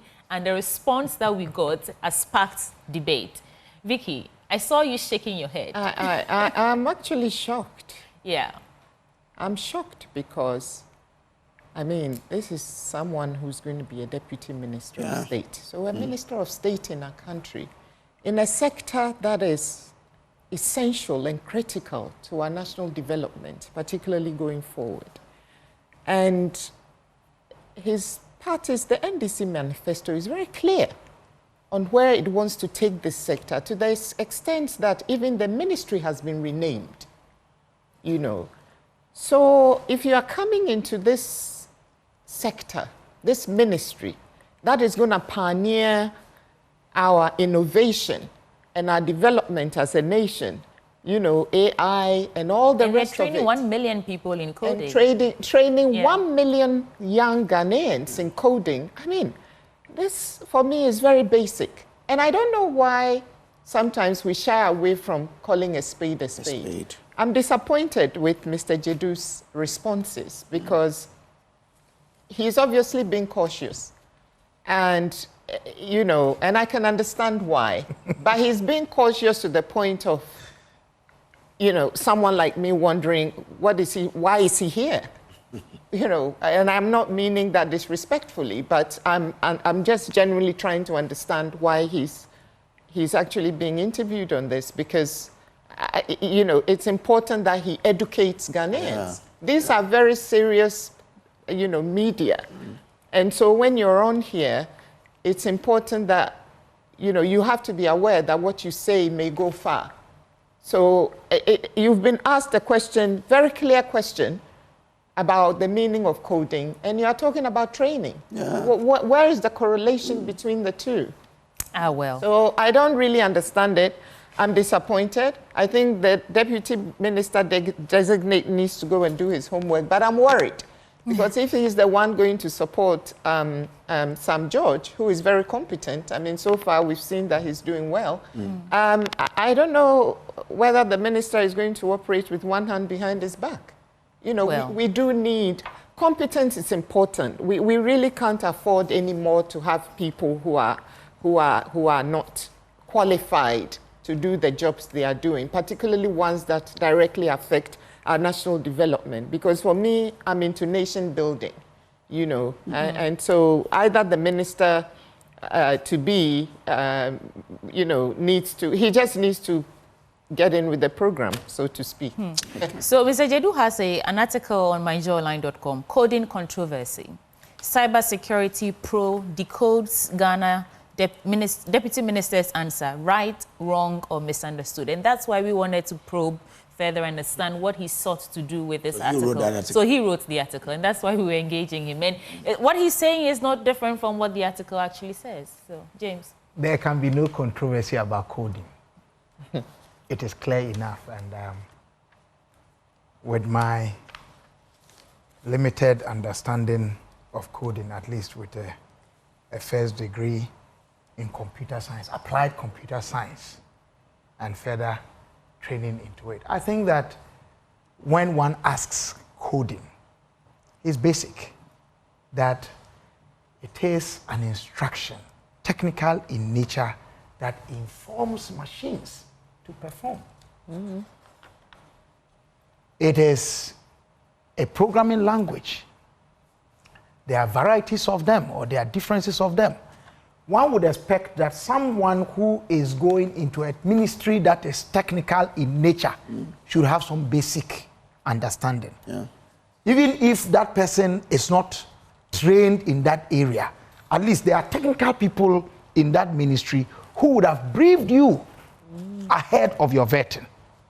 And I think if that was done, the answer that he gave would have been a bit better than what he did. As for our friend, where he had gone to the ministry, Sam George had invited him to the ministry before the vetting. I saw a post like that. Well, so as for our friend, you say he's an expert in cybersecurity. I think he was being politically correct. And that, for me, reminds all of us one thing. It is not enough to know, but the courage to express knowledge is also very critical to nation building. And when appointees come up this way, my first reference point is the appointor. What due diligence was done in making the appointment, and what training was put in place before this person will come and face the public. So it leaves all of us to ask a number of questions. But the most important thing is that we don't expect less from him. This is a challenge to him. He must understand that he's going into a technical ministry and that he must learn on the job. I don't think I was satisfied with the answer he gave. I don't know. I don't know. That's why I was talking about the appointor, the appointing authority. Yeah.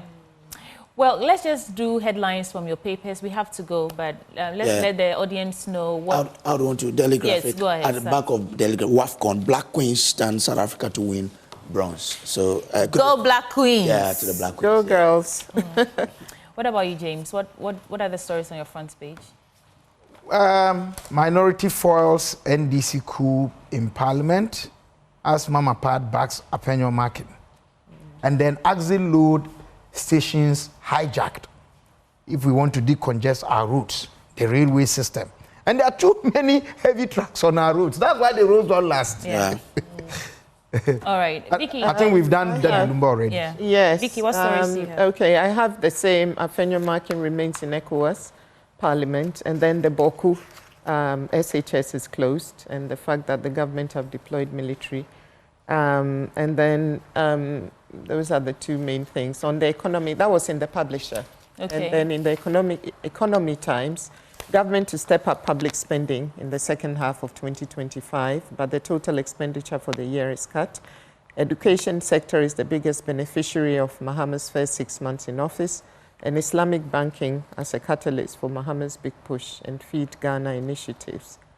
Okay. That's what I have. That's it. I want to send out this dedication. It says, happy birthday to Yvonne Kwashi Savior of Consilum Law Firm. Do have a great day ahead. This is coming from Nana Kojo. He says that you're a special person and may the Lord bless and increase you in all aspects of your life. So happy birthday. We celebrate you, Yvonne Kwashi Sevo of Consilum Law Firm. And that's how we're wrapping up the news review segment on the AM show. Remember, the AM show is sponsored by Syntex Tanks. Those who join us for the conversation, James Kwabna Bomfe Jr., PhD, is the CEO of Census and a lecturer at UPSA. And we also had Victoria Bright. She's a lawyer and entrepreneur, and they join us to review the newspapers. Stay with us. When we return from this breakup, we're bringing you our big stories in a bit.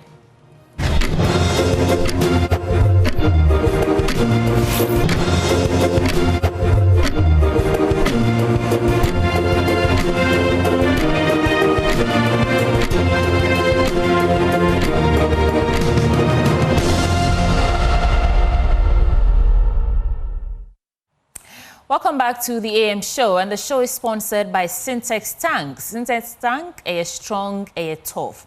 For our first big story, let's take you to Bawku, because there's curfew in Narerugu Township and its environs in the northeast region, and it's starting from 2 p.m. to 6 a.m., effective yesterday, Sunday, July 27th, until further notice. This is part of government's efforts to step up its approach from peacekeeping to peace enforcement in Bawku and other affected areas due to the recent escalation of violence, which could derail the peace-building process. Now, we also know that the Ghana Armed Forces have been deployed to maintain law and order as we intensify curfews to ensure public safety. Ashanti region is also on the news because there's been ban on passenger riding on motorbikes. Don't forget that the recent killing happened in the Ashanti region. Our guest joining us for this conversation, we have the Secretary to the NPP Ashanti Parliamentary Caucus, Vincent Eko Asefua. He's Member of Parliament for Tafo. We also speak to security consultant, Professor Eni Kwesi. But Kojo will take you through some slides. Let's bring you some perspective on really what's happening before we get to our guest. Kojo, over to you. Well, we know that the curfew has been imposed on Nalerego, and it says the Minister for the Interior, on the advice of the Northeast Regional Security Council, and by executive instrument, has imposed curfew hours on Nalerego Township and its environs in the Northeast region from 2 p.m. to 6 a.m., effective Sunday, July 27, 2025, until further notice. It again says government calls on the chiefs, elders, opinion leaders, youth, and people of the area to exercise restraint in the face of the challenges confronting them, as well as to use non-violent means to channel their energies into ensuring peace. Now, they again say, meanwhile, there is a total ban on all persons in the Nalerego Township and its environs from carrying arms, ammunition, or any offensive weapons, and any person found with any arms or ammunition will be arrested and prosecuted. So that's instructive there.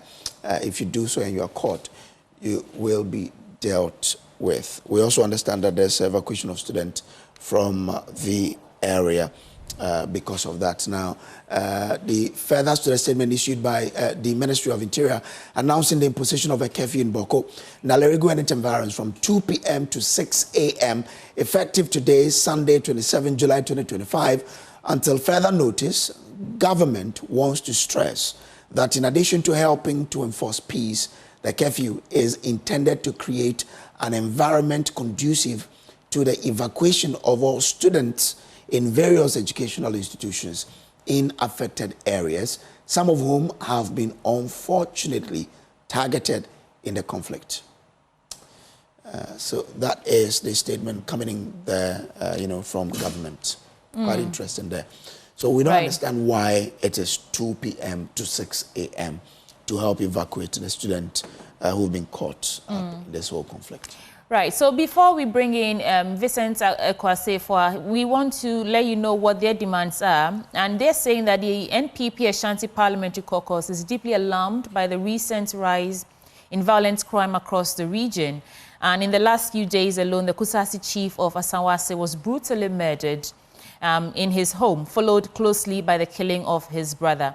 And they're saying they're not making demands for special treatment. They're demanding what every Ghanaian deserves: protection, swift justice, and a state that responds when lives are at risk. The list goes on, but I want to sum it up and say that these are the details of what they're looking for without delay. 1, a full criminal investigation into the recent murders with timely and transparent update to the public. 2, deployment of adequate police personnel and intelligence resources to safeguard vulnerable communities. And 3, a clear and public commitment from the Ministry of the Interior and the Police Service on measures being taken to prevent further violence. So now let's speak to Ekwasefoa. Thank you for joining us on the AM show, sir. From the demands you've made and the response we've seen from Friday, the lead up to the weekend and now, are you satisfied? Because now there's a curfew that has been imposed and some other measures are in place. The Ghana Armed Forces have also been deployed. Are you satisfied as we speak? Well, so on the face of it, you may want to believe that something is happening or some actions are being taken. I got an interference in your first submission, so please take that again. You said on the face of it, it looks like some actions are being taken. Right. But I have seen videos also showing that on the contrary, people are also not, as it were, obeying the curfew. I want to put these matters into proper perspective because I am currently in Ashanti region now. Our people are living in fear. People are living so much insecurity. And if government fails to take the proper actions, it will escalate. There are a number of scenarios that we've experienced in Ashanti region, many of them that the media was not even aware. Many of them, Ghanaians did not even get to know. Key among them is the death of a 6-year-old girl whose body was discovered in a parked vehicle at Swami Market, very close to my constituency, days after she went missing. And Swami Market is very close to Old Tafo constituency. And so if it is happening in neighboring constituency, that is the constituency of the former majority leader of parliament of Secheme and Sambonsu, the people of Old Tafo constituency are also concerned. Again, 3 days ago, someone just got unalived at Asawase Airline Sabon Zongo in Ashanti region. Asawase, I can say, is also almost a neighboring constituency because the constituency that divides Asawase and Old Tafo is mentioned just around the airport roundabout. So when I say that our people are living in fear, indeed our people are living in fear, especially because of the cause and sentiments that we gather around. One Peggy Ayalbasa who is an aspiring nurse, was also shot dead around Dinase, which is very close to the Kwabre North district, while she was traveling to Salaga. Anybody who knows Ashanti region will tell you that Kwabre North is also very close to Otafu, very, very close to the center of Kumasi. Just some days ago, when we heard that in Aswanse, a Kusasi chief was killed. Just by hearing the news, we realized that this is just not good. And we were able to get some understandings as to why these things are happening. And we realized that it has everything to do with the Bawku conflict, which they are now transcending to Ashanti region, because most of their people also lived here. Some few hours, or if you like, days after the Kusasi chief was killed, we get the indication that another person was killed who was living with the Mampusis in Aswanse.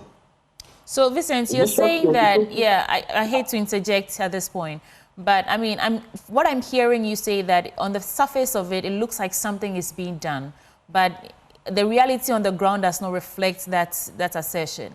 And I want to speak to our security consultant. Are you not happy that I am bringing out the issues that are happening in the Ashanti region, so that Ghanaians will know that indeed we are living in a state of insecurity? It is not enough for people not to be aware of the things and the killings that are going on in Ashanti region.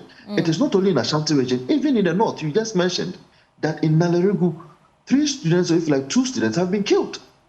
The insecurity that we are living in, it is important that we labor them for the Ghanaian people, and if you like, the CID and a lot of them to know that this thing that I'm not taking that away from you. I just want to also usher in Professor Kwesi Enin into the conversation so we can have his initial remarks as well, and then we can get incisive with it. So I'm not taking that opportunity from you. Hold on for me.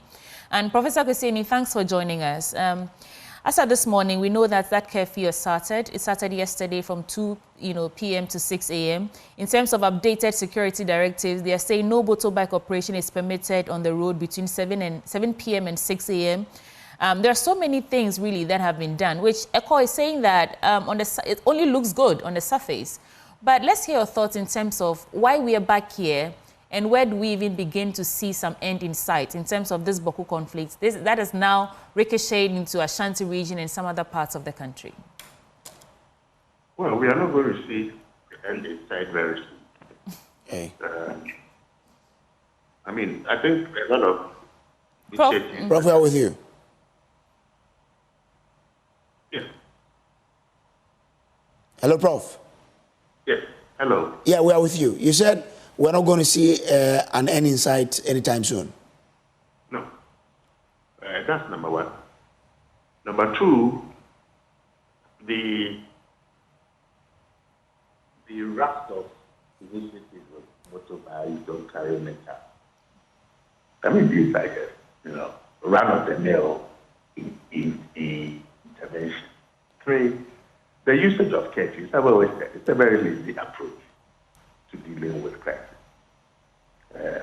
But we also know over time that it's only a matter of time that the extreme or the extremists in all the groupings, and I doubt very much if we have disaggregated the different groupings, what their interests are, what their power capabilities are, and who their leaders are in terms of their positions and the criminal networks that underpin, what is going on.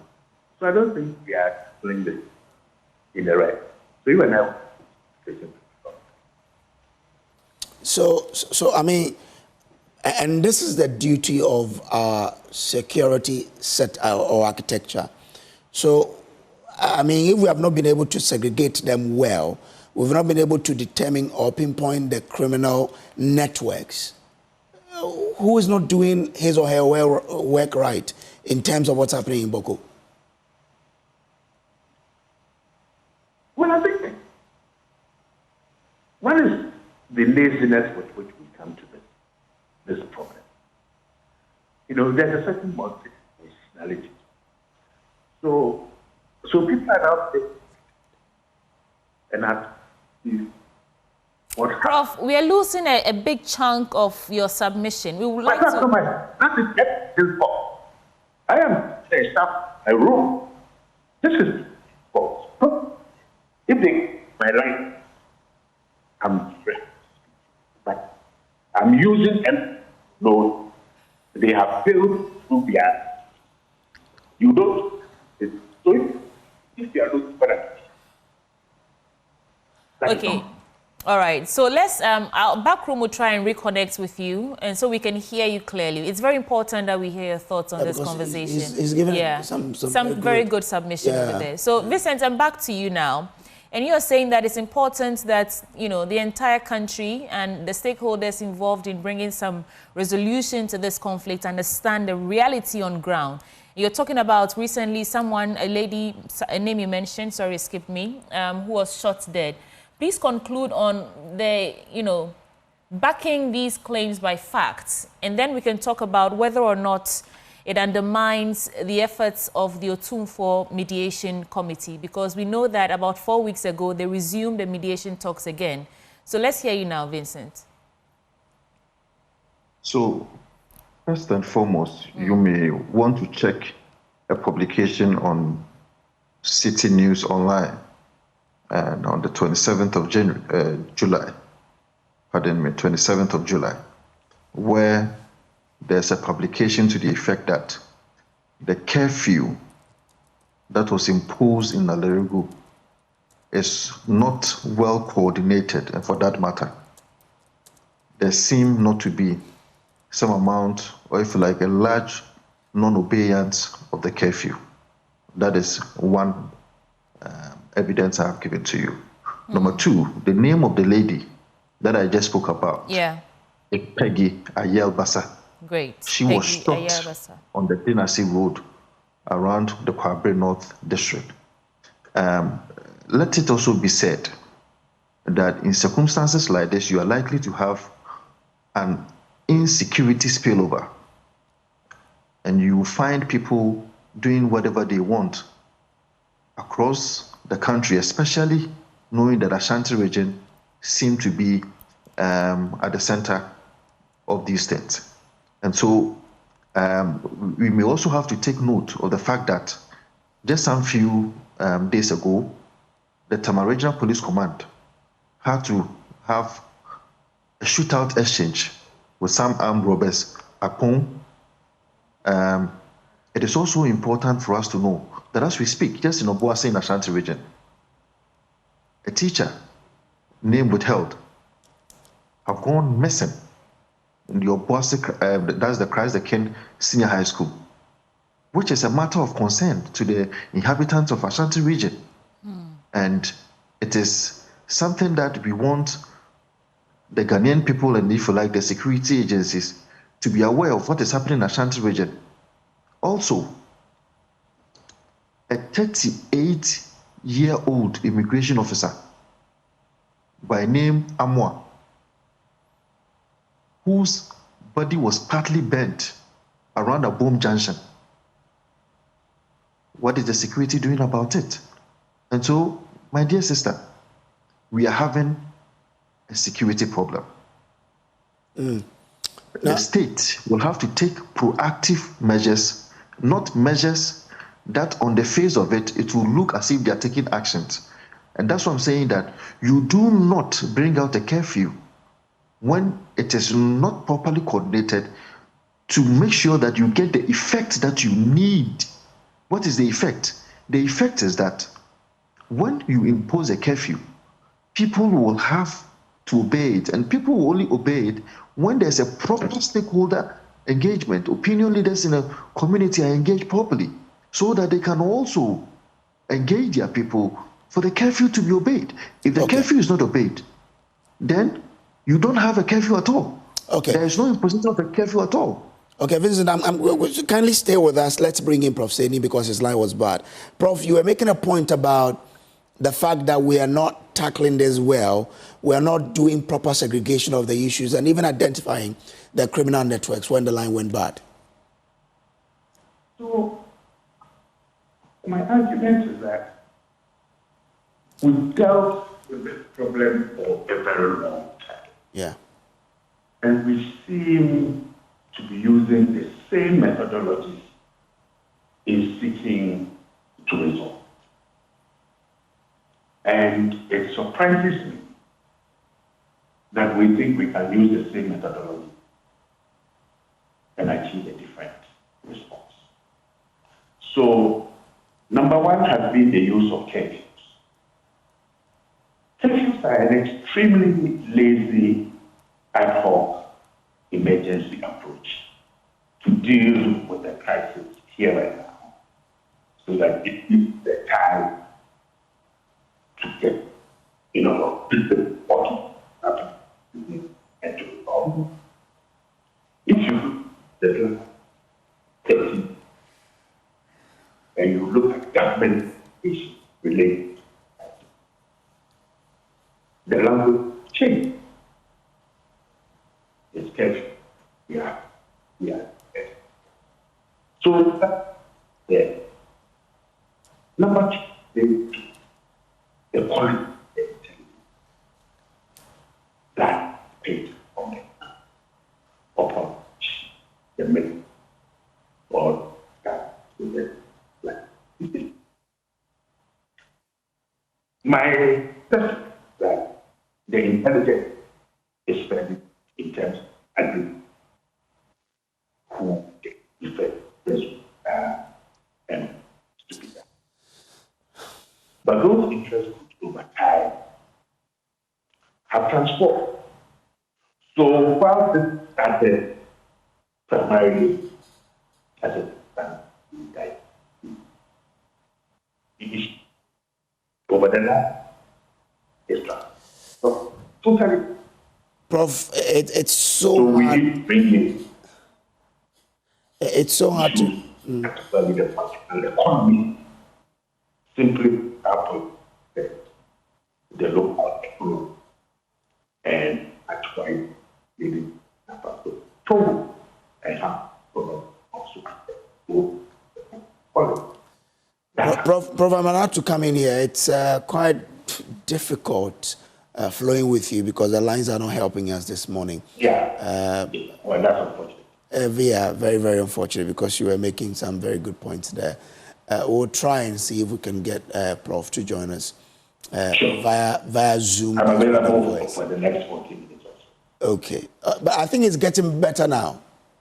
So let's try again. Yeah, sure. So, so from where I sit, we need a much better multi-dimensional disaggregation of the interest groups. And I doubt if we have done a solid disaggregation of the multiple interest groups. What their strengths are, where they get their monies from, their weaponry, the interlocking nature of their relationship, and how the strengthening of these groups, economically and politically, are giving them the authority to now think they can challenge the Republic of Ghana. But my brother, the failures go much higher. When there's a conflict, the president gets involved directly only when the conflict is ripe for resolution. So the president, as the father of the country, goes to the conflict area because it's ripe for resolution, and his presence then spurs on the resolution process. But we see that President Mahama, with all goodwill, was wrongly advised to go to Bawku. Okay. Subsequent to that, the Inspector General of Police also went to court, spoke to the Bawku Namba, made conciliatory statements, and even during that visit, was directly attacked and his vehicle shot. Okay, so we are seeing a dramatic escalation to such a point that the police have to move in convoy and are now almost non-existent in the Bawku area. The shift to peace enforcement is a dramatic one and it's a useful one. But once more, no, we have only issued a statement saying we are doing peace enforcement, but peace enforcement has significance. That we are now almost in a war zone. We are going to use firepower, appropriate firepower, to respond to those who are playing these guerrilla tactics over the last 4 or 5 years. Now, how will the public respond to when the death toll begins to rise? So the PR department of the Ghana Armed Forces would need to provide education right now. This is what the Bawku crisis is. This is what we are going to do. This may be the impact. So this is a dramatic escalation of what we are seeing. My final point, you know, people are using words like, oh, the crisis has spilled over to Kumasi, people have been killed or somebody has been killed, students are being evacuated. That is a natural progression of the conflict because of our collective failure to understand it and to deal with it. So the Kusasi chief who was killed, on the spectrum of Kusasi activists, was he a liberal? Was he a moderate? Was he neutral? Was he a radical? So how does this matter impact on the dynamics within the Kusasi group as a whole? How does that impact on the Otumfuo's mediation? And what does it symbolize? That this man is murdered right at the heart of Otumfuo's mediation. Prof, let me introduce another angle to your submission here. A friend of mine, Reverend Jones Latte, is a lawyer based in the UK, and he says rule of law must prevail at Bawku. So for the first time, this is a suggestion, the state must arrest the leaders of all chieftaincy groups at Bawku, put them in the same cell, and then let's see what happens after that. Does that in any way hold the key to our quest to bring some sanity to this matter? Far from it.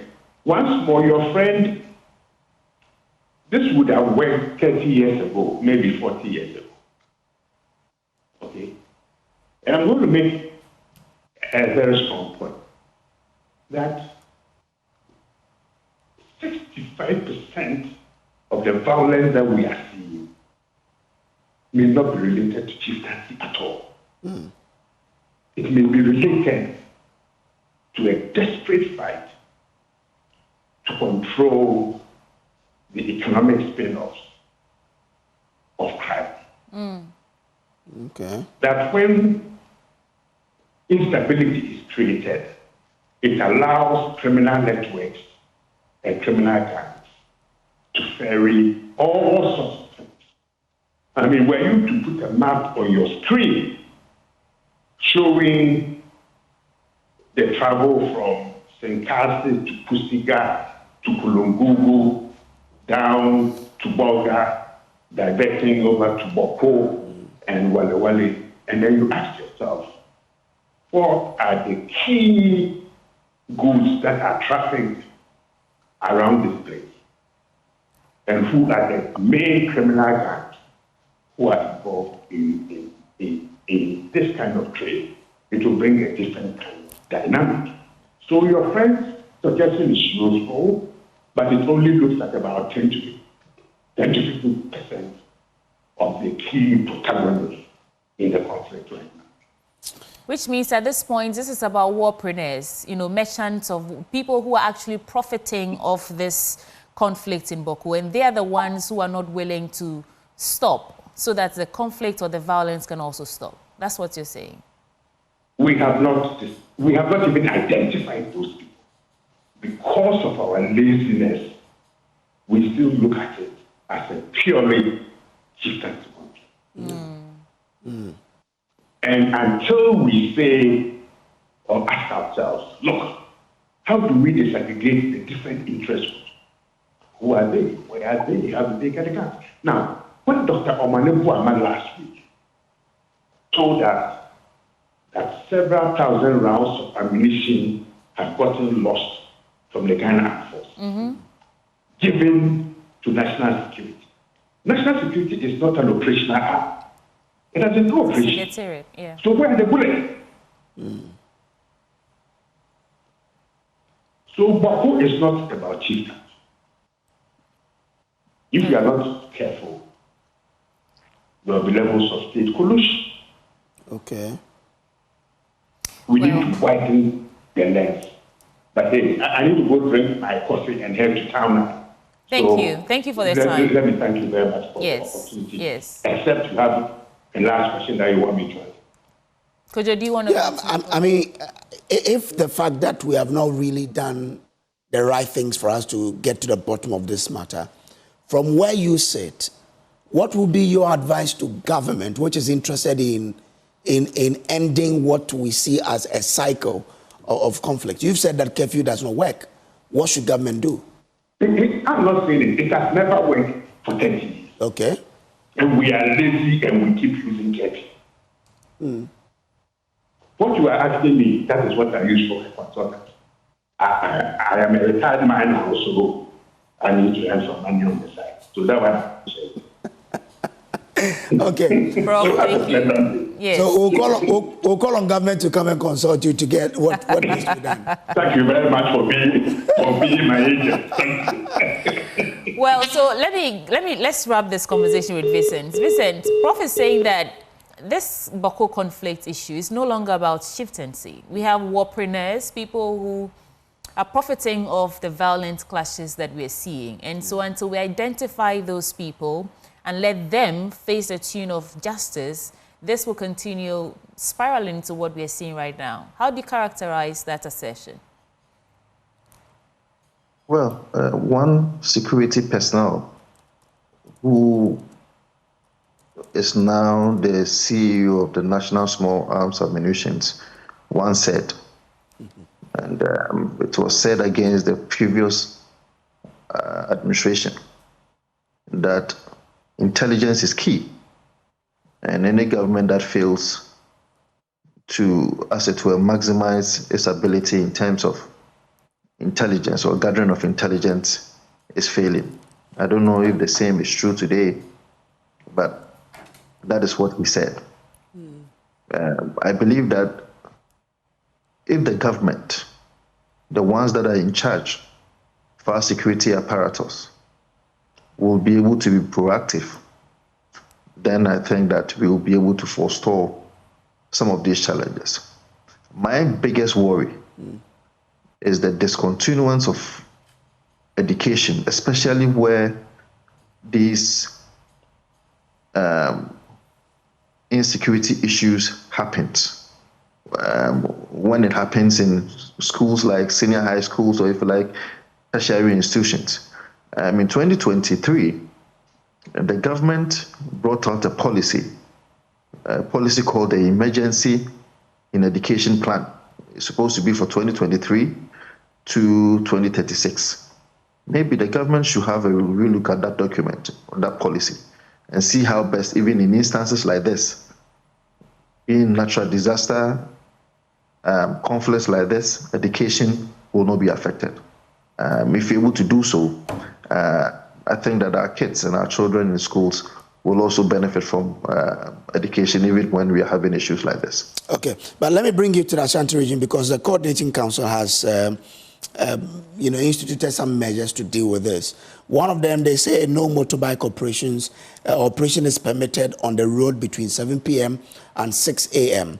Motorbike riders are not allowed to carry passengers or additional persons during the permissible hours.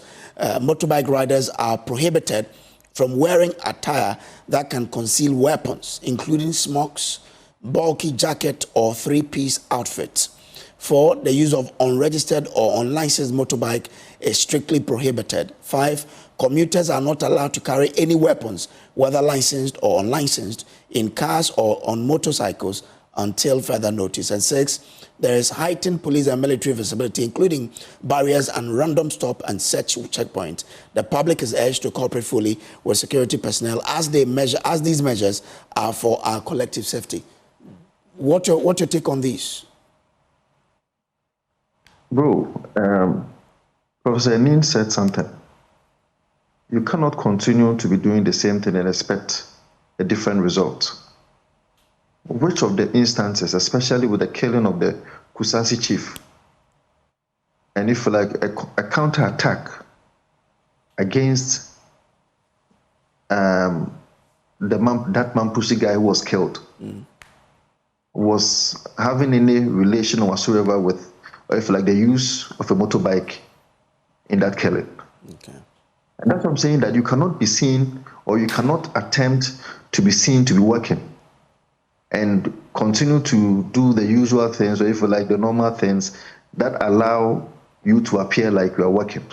If you want to continue to engage in the optics, so be it. I mean, it is the security of our people that we are talking about here. And so whilst the statement is good, whilst the statement is apt, is it really dealing with an issue? Because the two instances that happen has nothing to do with, if you like, has no assistance whatsoever with a motorbike. Okay. So I don't see the correlation here. Yeah. Well, Vincent, we're grateful to you for joining us on our show today. He is the Member of Parliament for Tafo and Secretary to the MPP Ashanti Parliamentary Caucus. This has been our big story. We'll be back with more here on the AM show. Do stay with us.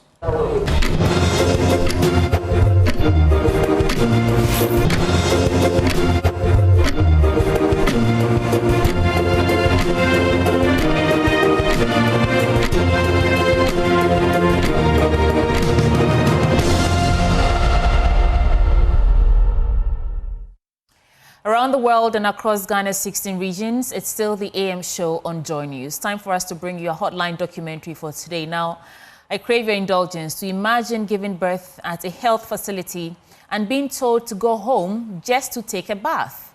That's the harsh reality facing mothers in the Bongo district of the Upper East region. Women are bringing life into the world in clinics with no toilets, no running water, no dignity.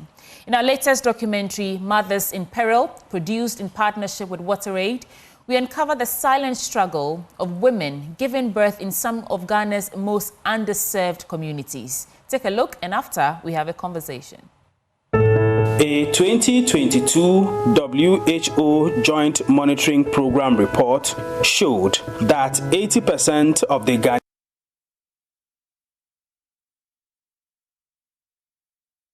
Ghanaian population has access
community in the southwestern part of the Bongo district with a population of over 1,000 people. This small community-based health planning and services CHIPS Center is the only healthcare facility here. It has 3 small rooms for different consultation services and a sizable open space for a waiting area. Next to it is a small structure with rooms for the accommodation of 2 healthcare staff and an extra room used as a delivery room.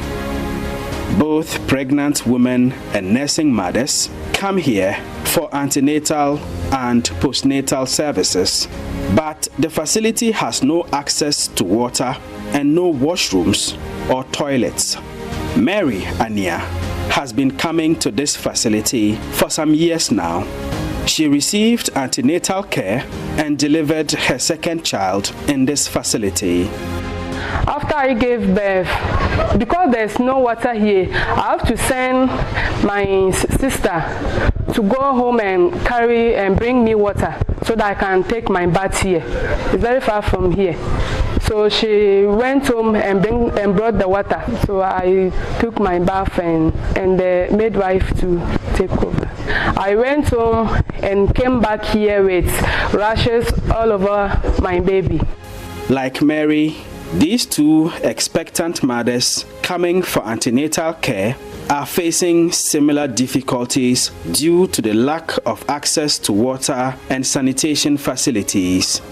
They say they are not even able to collect their urine samples in a dignified manner for lab tests.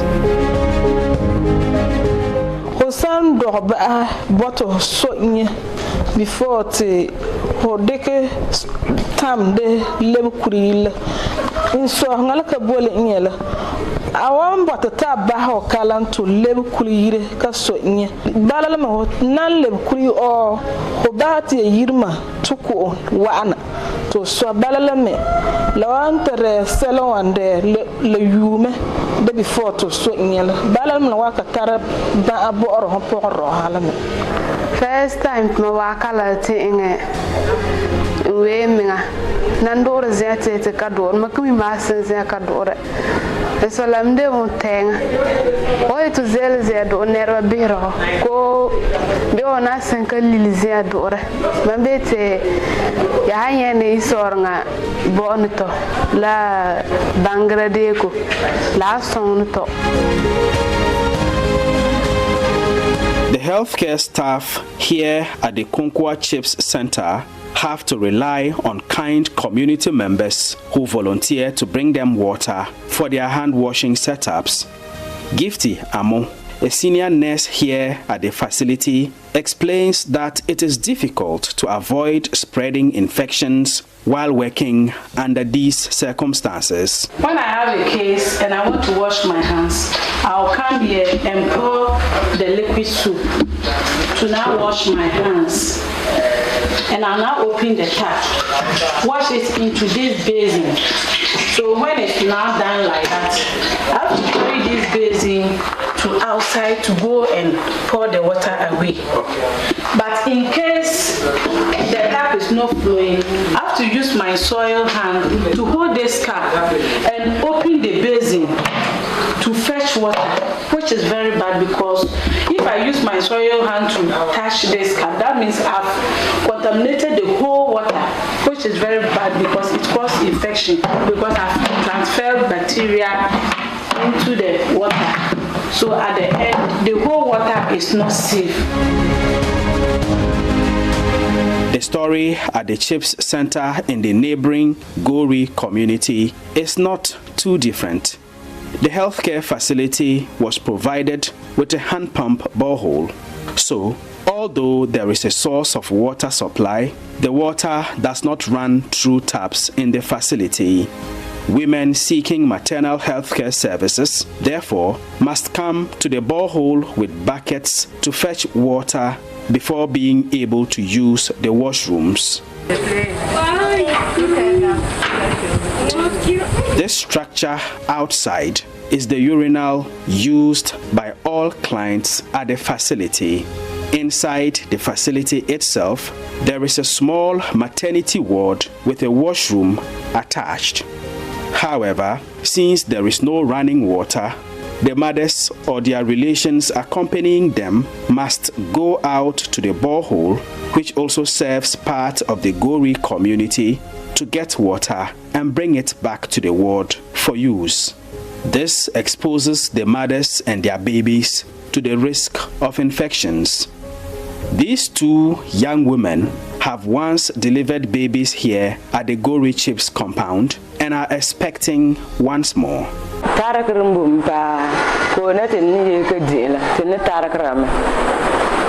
Nera tambera mukura ni wa paake tibale mande ke yeti titoti en senke din ko na leti so ta han yeti di tinin di da tin tarakra ma pa so ko na tala dan man yondo akala 3 years ntole man kan ye ko woso so man kan ye ko woso la man pu kan ye ko wo pe de yok biyela ta mo so biyela maka so ta mo ara de ala bila yom ba ti biyela yom bera ma so yondo ba mayu kan yi ko waso yi to mayu gamba la hale to yu yan kan yi him sanyan kulinde ya ta so iso ngala puana mi iso ngala mi kele foli kitim akin jam la to anna ta bone inside ni sinka door ba de flash.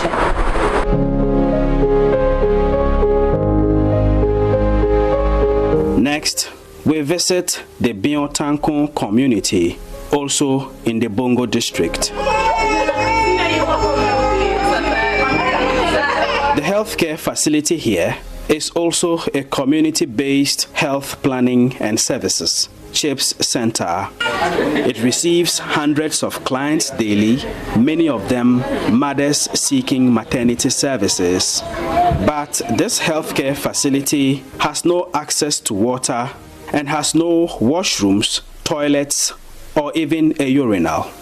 When the women here need to use any of these facilities, they must go to the nearby homes and hope to be permitted to use their facilities. Otherwise, they have to improvise by using a cloth to cover themselves and hide behind a tree or a rock. When I was pregnant, it was very difficult. Water was the main problem. When we come and they give us the malaria drug, where to get water, it was difficult. Some of us, when we are coming, we don't have money to come and buy pure water. And we don't also know some people here, whether they clean their containers before fetching water or the hygiene they are doing in the house, we don't know. We'll go and just collect the water like that and come and take the drug. To wash our hands too, it was a problem. When we want to urinate, another problem. For you to get urine for the test that you are pregnant, it's always difficult. So because of that, you normally hide until the pregnancy will show up before you come. Because if you come, where to even enter and do urine for the test is a problem. And we don't have toilets. If you come here and you are feeling like to free yourself, unless you go home. Because of this situation, deliveries are not conducted here at the Biotankun Chips compound. The mothers come here for antenatal services until they are due for delivery. They then go to another facility in a nearby community to deliver their babies. The journey is often difficult and becomes treacherous during the rainy seasons because a large river separates the two communities. Irene Akologo, a pregnant mother, has already gone through this ordeal. When I was to deliver first, it was not easy. I struggled. After crossing the stream, you have to cross a river again before we now get to the clinic. That place too, there was a lot of water. We normally go with our mothers, so they helped me to cross. So the time I get there, I was weak. The time they were even saying push kura for the child. So when the child came out, they saw fast. The child couldn't cry. They said it has kept long. So the time for the baby to come out, it delayed. I was thinking that I even lost my baby. But God being so good, the child was alive. The situation has not changed since Irene had her last baby. And now 5 months pregnant again, she will be due for delivery in August, the peak of the rainy season in this part of the country. She is likely to face the same ordeal she faced during her last delivery 2 years ago. It's 2 years now, and I'm 5 months pregnant again. So as I'm here, as my previous time, even how to walk and go to the first, where we get the water, is far. The time you get back here, you are always tired. And to deliver, we have to go to Walka, which is far. Even if you are approaching to deliver, if you are up to 28 weeks, they have to send you to Walka so that you'll be going there to see the midwife, which is far. You cross the river, and walking like that is not easy.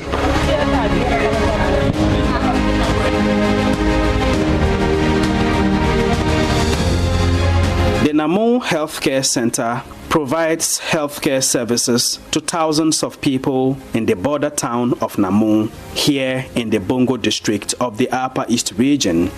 In addition to regular outpatient services, maternity and child welfare are the predominant services provided in this healthcare facility. On average, 40 women come here daily to receive maternity services, and a minimum of 35 newborns are delivered here every month. However, wash facilities here are not commensurate with the high number of clients. Although there is a borehole here providing water, only the maternity room of the facility has washrooms and a toilet. The physician assistant here at the Namung Health Center, Halima Sadia Adamu, explains. And at the maternity unit, we can receive about 30 or 40 mothers a day. Some will have to also produce urine for testing for the ANC clients, the postnatal clients. Some of them will also have to use the washroom. And at that unit, we have only 2 urinals and then the toilet. And so with these 2, with the population, I think there's an impact of the 2 toilet and then bath facilities. We don't have a place to wash hands, and you need to wash your hand before you pick your baby, or after delivery you have to wash your hand before you can breastfeed your child. Regular clients, both male and female, are therefore forced to share this washroom, which was a storeroom before it was converted into a place of convenience. The women say there is no dignity using this washroom. This is my 4th pregnancy, and all of them, it is here that I've delivered in this facility. I would say it is not good at all. My previous bed before this one, there were about 3-4 people who delivered on the same day. To use the bathroom, it was a challenge, because it was one, and sometimes the water doesn't flow frequently. You have challenge with the water shortage, and here's the case, it's even one which you cannot even use. Aside that, the washroom is only one in the antenatals and one outside. And looking at the population in this facility is large. When it is one, you are going there to use it. Another person may also want to use, not the same gender. It causes inconveniences there. Daratala white bottom, because I mark what do yesetum and chemical door on your white, on your bass zozo. Yerelaz in Alankabola, or my power at a Betty ye cadu retumbo is in Sakatba way until Latana part with the do and Dorua. To came to Kadura, Okaya Konkabom to young flash it Lazoyes, so Banetta do me laughing at any laying.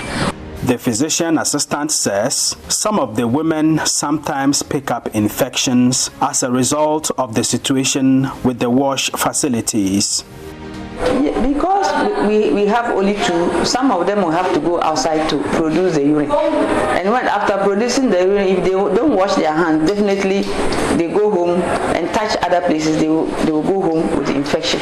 Once there's no wash facility for the clients, and even the staff, it's not enough for the staff. Definitely, if they come to the hospital and they don't wash their hands properly, they can easily go home with infection.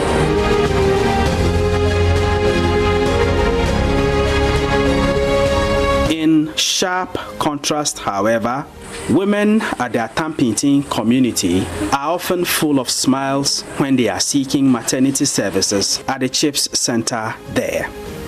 This wash facility, provided by WaterAid Ghana for the CHIPS Center, comprises a mechanized borehole that provides running water, decent toilets for males and females, and hand washing facilities. The borehole also provides running water to the healthcare facility. About 4 years ago, the situation here was similar to that of the Gori CHIPS Center. A community hand pump borehole was the nearest source of water, and the healthcare staff and clients often had to compete with the community members in long queues to get water for use at the CHIPS Center. Elizabeth Akalari had her first baby here at the Atampintin CHIPS Center. At the time, this wash facility had not yet been provided. My power and clinic in 2022, my time became a poor. My color face, how to any odore, the day you because cook settle be pumping buzi. How to ing bangera, settle came be who ye TB Bokan lense ka ing bangera. Elizabeth is pregnant again, but this time she is always excited to come to the healthcare facility because she does not have to worry about decent water, sanitation, and hygiene facilities. Oh, so no bona because Lord de pupil le manya nye kuna because first na my midwife for melisi in the ku mama na akade mel bala so Lord de pupil mom first na hando ba setu gura hankuli to kaso belele zo hando ba woyan sokal de yankuli woyan peho lo la to de kido kala de yankuli so Lord de pupil zozo. Like Elizabeth, other mothers who come to the Atampintin CHIPS Center appreciate the dignity they enjoy when they want to collect their urine samples for lab tests or just attend to nature's call. You man nungar ma yon tarapura you nankatare kunzia kala the yundele pumping the read about so minute borehole.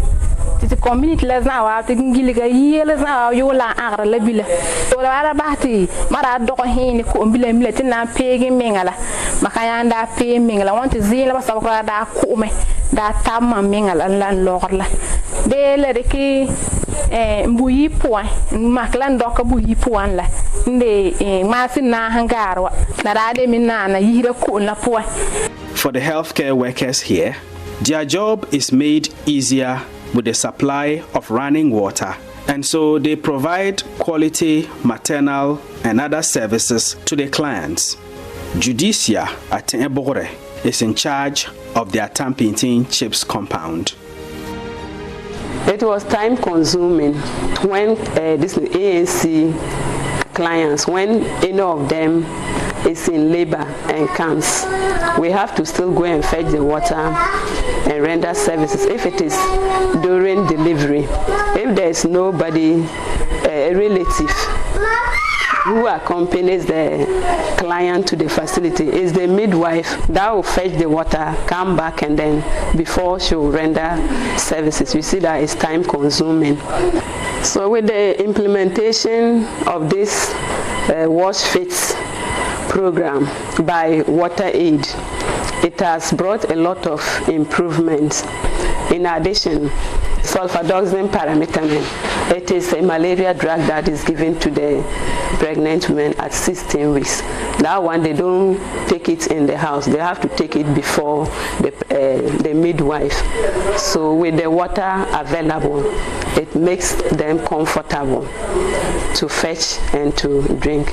And then with the hand washing, we just open the tap at any point in time that it's necessary for us to wash our hands. And during delivery, the midwife also feels comfortable whether there is somebody to fetch water for her or not.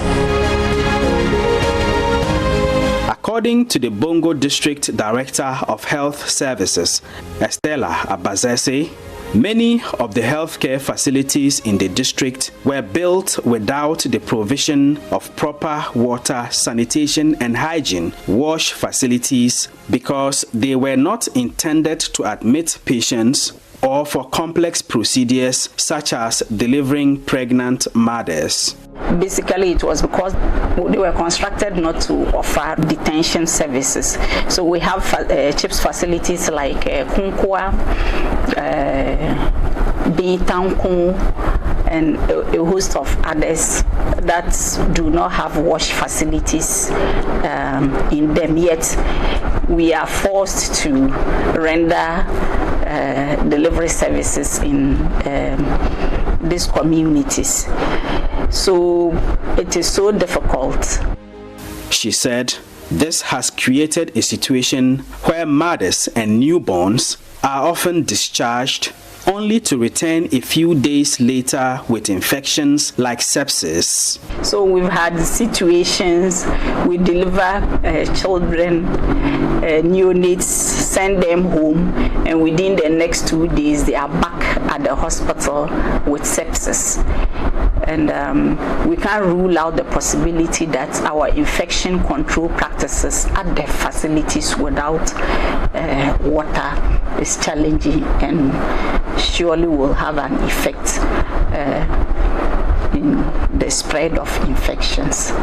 The Bongo District Director of Health Services acknowledges the work done by WaterAid Ghana in providing water, sanitation and hygiene facilities for the Atampintin CHIPS compound and other healthcare facilities within the district.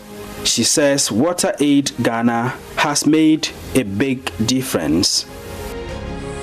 WaterAid has been one of our great partners when it comes to wash services in Bongo District, and we've been working with them for over 10 years in Bongo, and the impact has been great. It has been life-changing for many of our facilities.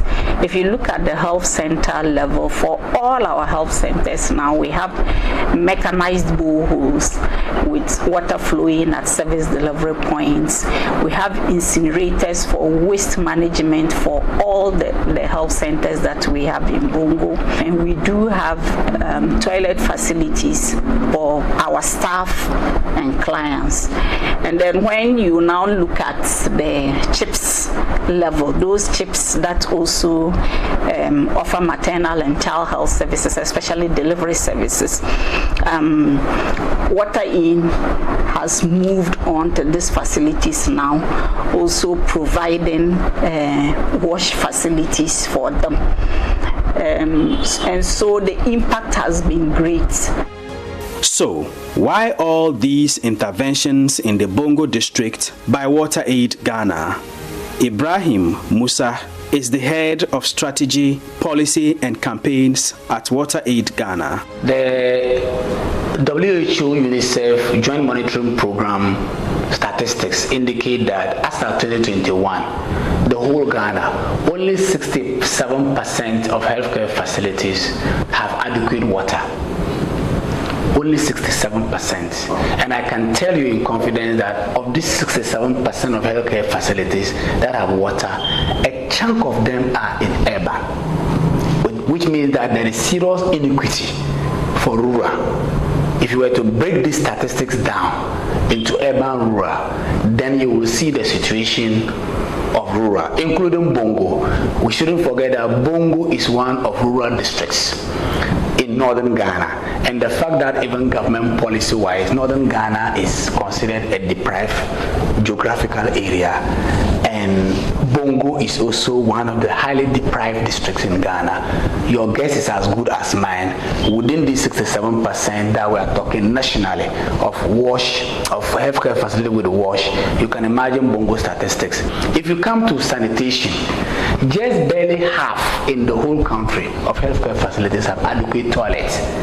And even when we talk about adequate toilet, we are talking about toilet facilities for male and female. Because for water aid, we are very concerned about gender responsive wash. You know, different for male, different for the unique needs of women. When it comes to hygiene facilities, just more than 50% of healthcare facilities in Ghana have adequate hand washing facility, which is very important because every step of the way in any healthcare facility, hand washing must be there, which means in rural areas like Bongo, the situation can be dire. The efforts by organizations like WaterAid Ghana will only amount to a scratch on the surface if the government does nothing to complement their work. The call for the provision of decent water, sanitation and hygiene facilities in healthcare facilities in the Bongo district, which translates into more dignity for mothers and their newborns, has never been more urgent than now. We appeal to the authorities to help us with facilities like the washrooms, the toilets, the bath and water. As well, if we even build the toilets and the washroom and there's no water, it's still going to give us problems. We can't be suffering like that, so we are pleading that if we get water here, it will help us a lot. So the suffering I went through because of water and the facility, I would like to plead that if they can help us get all those things for us, we will be happy. WaterAid Ghana has this call to action. Number one, the need for Government of Ghana, Ministry of Health, Ghana Health Service to prioritize wash and healthcare facility. When adequate wash is provided in healthcare facility, doctors find it easy, nurses and midwives find it easy to deliver quality of care to women, children, and all that. Number two, when wash is prioritized in healthcare facility, infection prevention and control become easy, to manage. And significantly also, we want to call on the Parliamentary Select Committee on Health to adequately resource Ghana Health Service and Ministry of Health through government budgetary allocations. The important thing is to release the money. Once the monies are released, we also want Ghana Health Service to take steps to ensure that rural areas like Bongo district, Kunkwa and other chiefs that you visited that do not have wash, they should prioritize and give them wash facility. And finally, we also want to call on development partners, funders, philanthropists, rich people who have money to come to the aid of these communities that run healthcare delivery without adequate wash. Because women dignity needs to be promoted, women dignity needs to be upheld in the course of delivery. For now, mothers at Kunkwa, Gori, Biontankun, and Namo will have to continue visiting their healthcare facilities where they cannot attend to nature's call without sacrificing their dignity, where they struggle to get water and end up exposing themselves and their newborns to infections.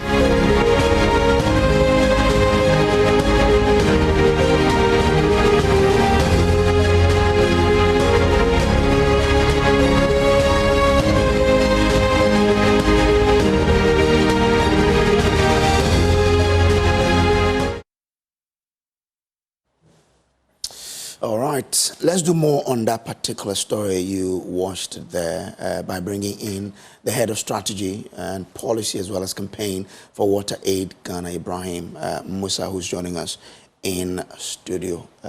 Good morning to you, sir. Good morning, sir. And thanks for joining. Thank you, sir. So what lessons have you picked from this campaign you've done in that particular community in the area? Thank you, and good morning to you, and good morning to Madam and to Joy for this great partnership with Water Aid Ghana. For us, to summarize, this piece of documentary just shed light on a crisis that is hidden in plain sight. Okay. Yes. And when I say crisis hidden in plain sight, you can visibly see the joy of some of the women who go to healthcare facility where there is adequate wash and their happiness, to go through delivery safely. But on the flip side, you see the lamentations, and the struggle of many of the women who also go to healthcare facility that does not have adequate wash, water, sanitation, and hygiene, and the desperate call they are making to policymakers and philanthropists to come to their aid. But generally, it also underscores the inequity in resource allocation to critical areas like health. Okay. I think the beauty of this documentary is that we get to see the plight of these women captured in a few minutes, but this is their reality on the ground. And we're talking about prioritizing water and sanitation hygiene over here, and you're making these up, this call appeal to Parliament, to the presidency and all that. The question I'm asking is, how long has this been going on, and why are we only shining light on it now?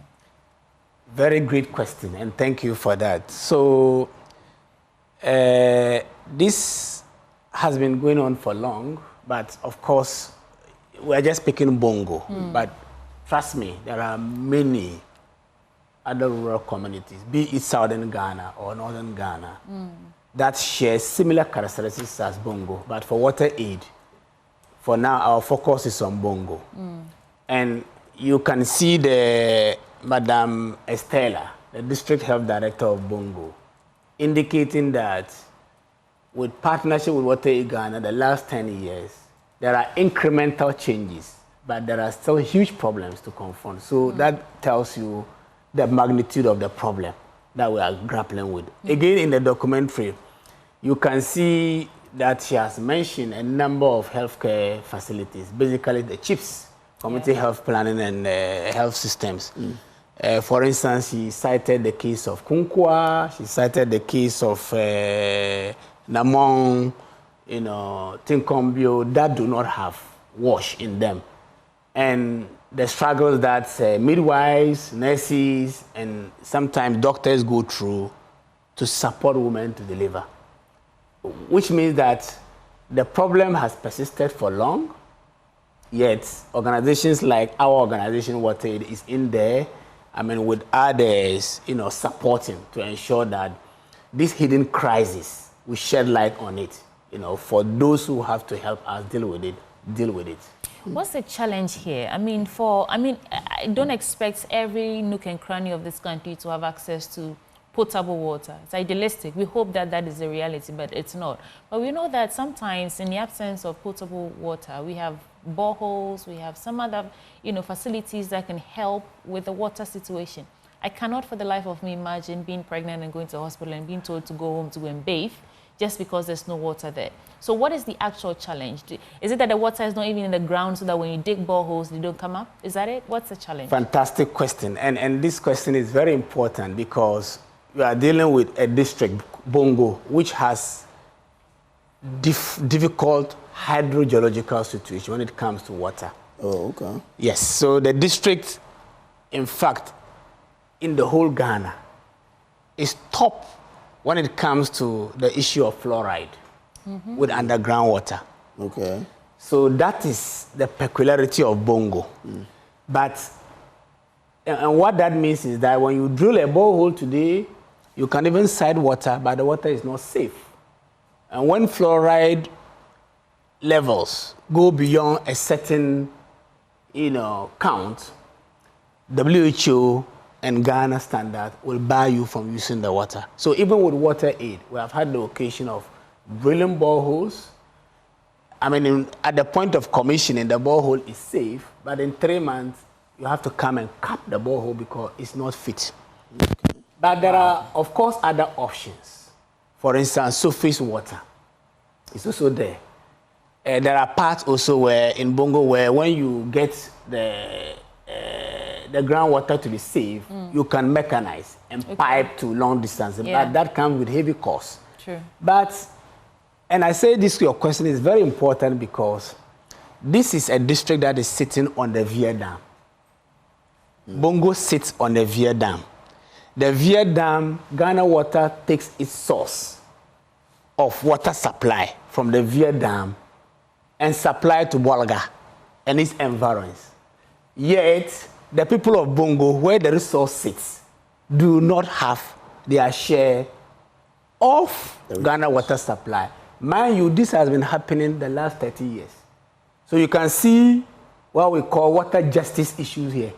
So one will ask, why will Ghana Water be drawing water from Via Dam, which is on Bongo soil, yet the community or district that is grappling with fluoride, that same water cannot be piped and serve the whole district. That's why I say your question is very important. But have you had any sort of engagements with Ghana Water? What is their explanation as to why Bongo, the community that they're drawing the water from, is unable to access water? Yeah, that is an important issue. We've had the dialogue. In fact, for the past 2 years, we've been having the dialogue. This current government, we've had some dialogue. We've met with the Chief Executive of Community Water and Sanitation Agency, which is in charge of rural and small town. We've had a discussion with the Honorable Mutawakil, who is the MD of Ghana Water, and the two heads are now putting resources and thinking strategies together to see how this problem can be remedied. And I tell you, this issue has to be remedied to be able to safeguard the people of Bongo district. Could you? What gives you that assurance that indeed this will be solved? Because as you were talking, you mentioned of the inequality in resource distribution. Absolutely. And this has been there over the years. Yeah. But you seem to be optimistic that this will be solved soon. What is giving you that assurance that the community people don't see? Thank you. I like your question. Myself, like you and my sister, when we wake up every morning, we're always hopeful that things will change. I'm sure if not for hope, we will not be sitting here. And again, within the context of policy, we are told by current government that there is a reset going on. The reset has come to town. And so within the context of the resetting agenda, we are hoping that things will change. And like I mentioned, myself and Country Director Urabana, we have had the opportunity of meeting with Vincent, who is the Chief Executive of Community Water. We have also met with Honorable Mutawakil Adam, Ghana Water Company MD, and they have all given indication that, look, this is something that has, to be solved and solved once and for all. But your question where the relevance comes in is that problems don't just get solved by word of mouth.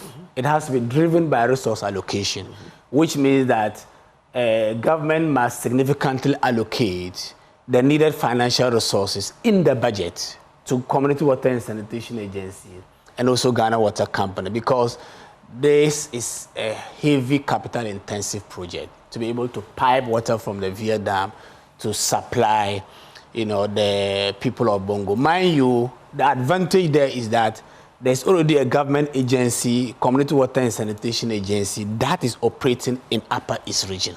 And that has some footprints in the area of Bongo district. So in terms of comparative advantage and leveraging on existing resources, this should not be something that government cannot solve. We believe government can solve it. But do you see that commitment in the budget that was read? For this year budget, I can tell you on authority that when we did the budget analysis of 2025, Community Water and Sanitation Agency did not have the needed budget. But we are also told that His Excellency President Mahama has got this ambitious, big push, policy agenda where he's trying to mobilize $10 billion investment over the next few years to tackle very difficult, if you like, infrastructure challenges. Yes. And we believe that this is one important infrastructure challenge that if His Excellency President Mahama will not do anything at all, getting Ghana water and community water to pipe via dam to Bongo will be a big legacy His Excellency President Mahama will leave for the people of Bongo. You mentioned that the Bongo area has high levels of fluoride. Yeah.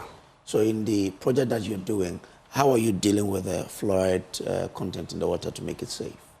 I mean, the engineers and scientists will tell you that, I mean, fluoride, at some point, there are tolerable levels for fluoride for every human being, even because we even take Pepsodent and all that, which has tolerable level, but beyond a certain level is dangerous for human consumption.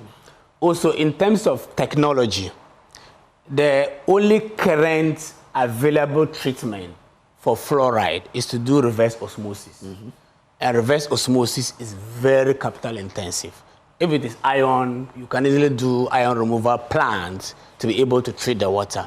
But with fluoride, you definitely need, reverse osmosis, which comes with huge capital, outlay. And rightly so. I mean, reverse osmosis is something Ghana Water should be doing because of the effects of galamsey on our water bodies, but they're unable to do that. So, I mean, how can we help? While we wait for the government to maybe allocate some resources to community water and sanitation resources and the rest, how can individuals who have the means, how can they help you? So, thank you for this beautiful question. So, in Water Aid Ghana current strategy, 2023-2028, we have this ambitious, strategy to get universal access to water, sanitation, and hygiene in Bongo for communities, for schools, for healthcare facilities. So within the strategy, what we are doing is that in the areas that the water table is good, and we get, quality water, we are able then to mechanize to other parts of Bongo. So within this context of investment mobilization, if we have donors who are interested in partnering with us in this journey, I mean, through the platform of multimedia, Joy, I mean, they can reach our country director. We are ready, to do that partnership. In fact, the last few months, we have done similar commissioning of some pipe system in Bongo where they are beginning to pipe the people's homes. So we just need some investment beyond government. But I can just tell you that our government must put our resources where our mouth is.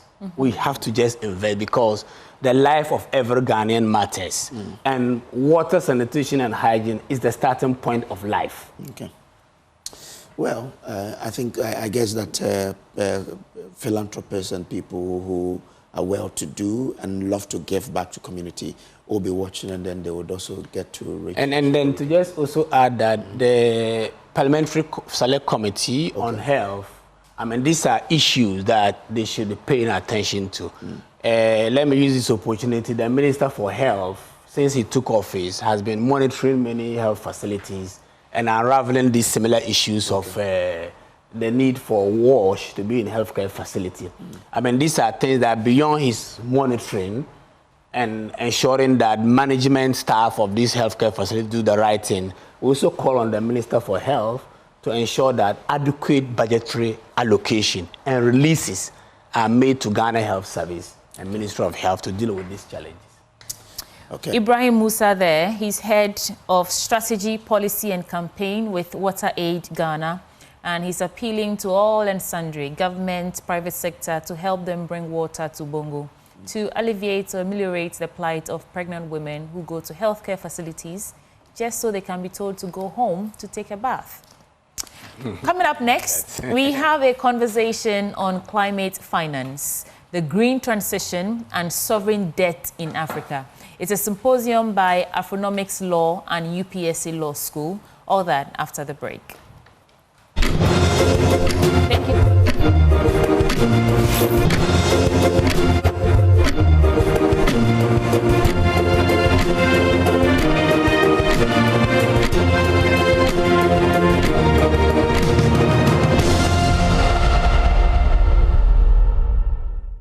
You're still watching the AM show on Joy News. The show is sponsored by Syntex Tanks. Syntex Tank, a strong, a tough. Let's get into that conversation now on climate finance, the green transition, and sovereign debt in Africa. Like I mentioned earlier, it's a symposium by Afronomics Law and UPSA. In studio with me this morning, Professor Olabisi D. Akinkugbe. He's a co-founder, Afronomics Law, Purdy Crawford Chair in Business Law, and Schulich School of Law, Dalhousie University. Das ist Deutsch. You know, it's kind Dutch. Well, welcome to the program, Prof. Thank you. Thank you. Right, so let's start with a brief overview of exactly what Afronomics Law is and what's the partnership with UPSA Law School seeks to do with this climate finance conversation. Yeah, thank you, Sweetie, for having me this morning. Afronomics Law is both an academic and policy platform that focuses on key issues around international trade law, international investment law, as well as sovereign debt as they relate to the African continent. Okay.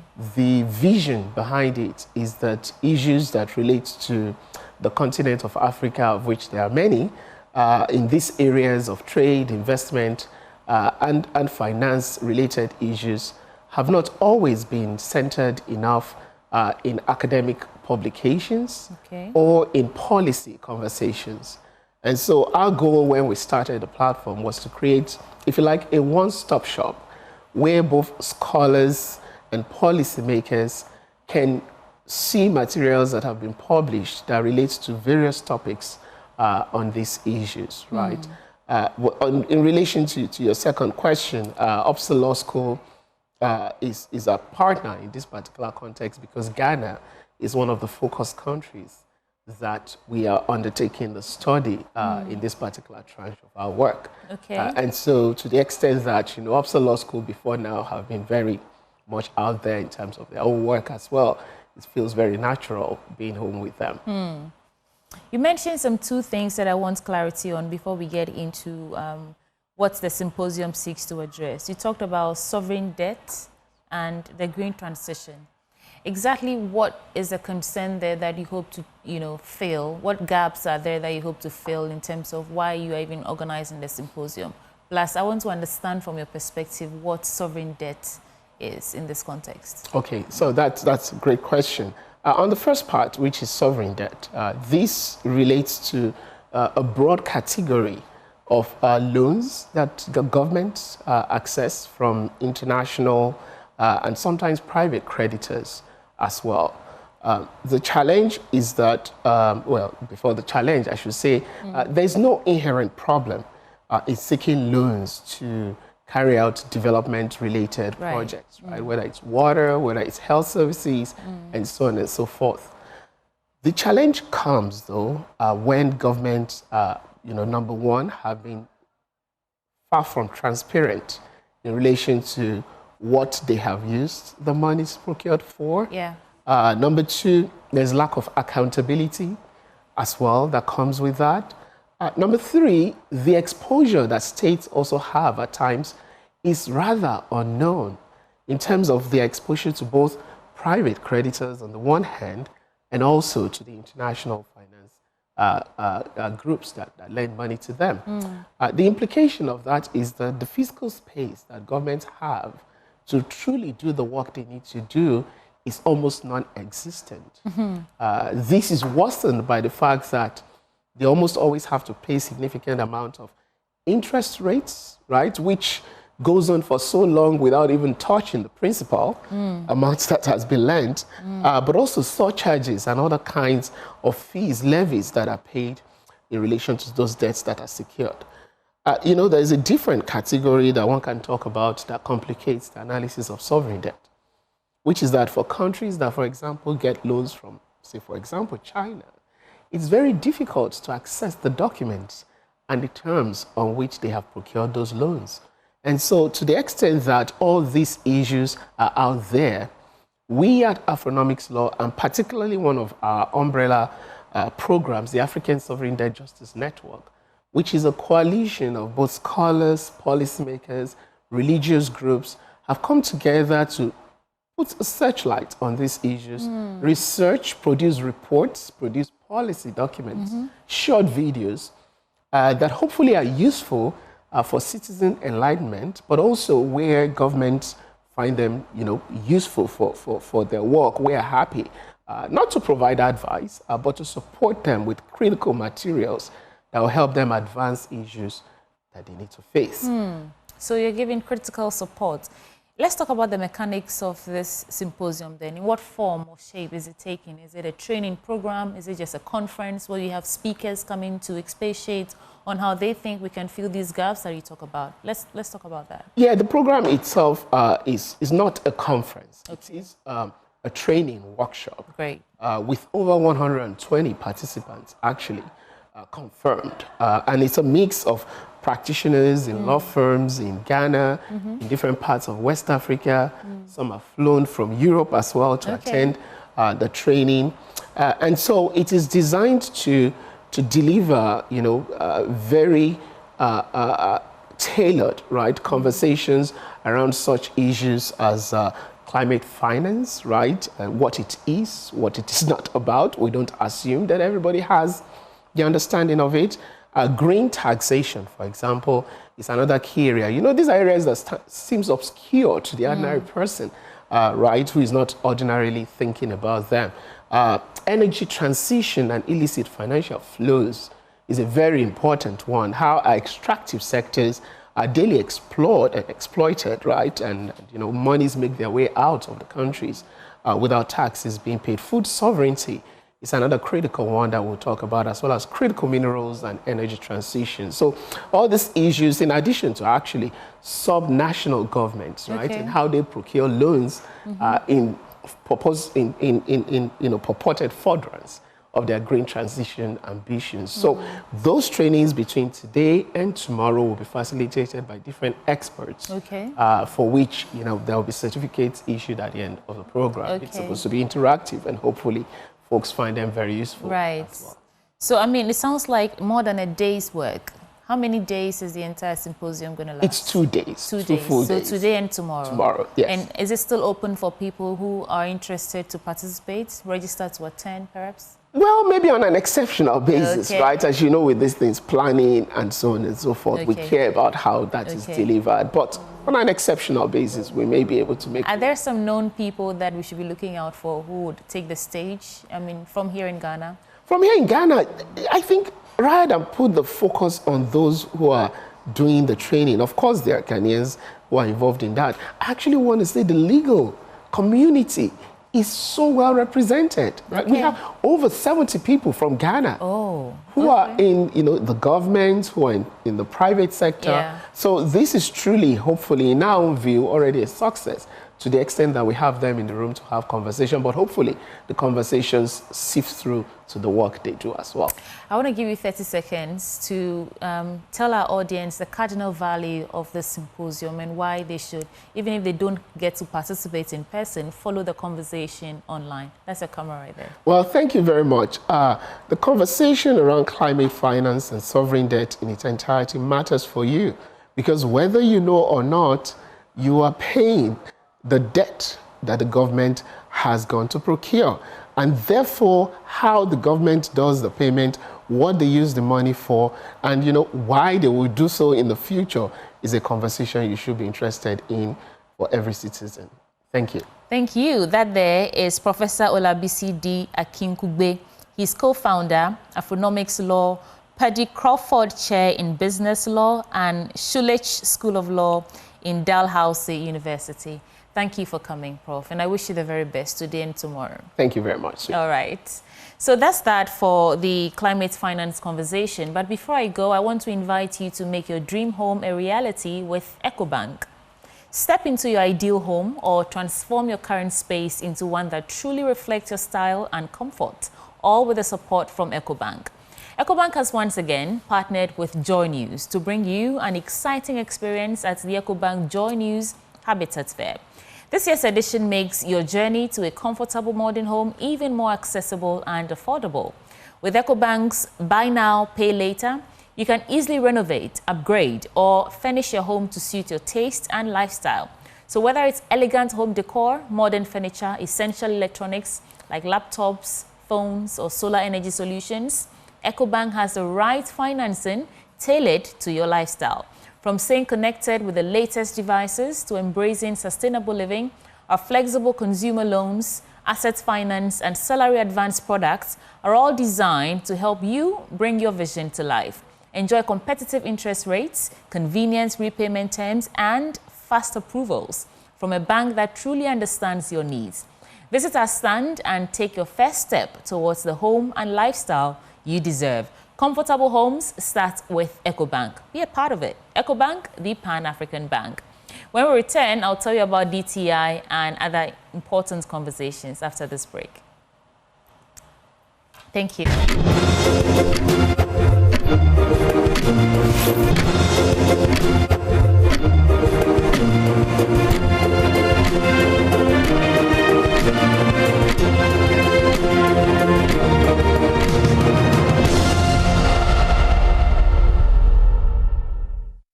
Back to the show. Let's now talk about something different. But even before we do that, are you looking to do things differently, to level up your skills and get ahead in this challenging job market?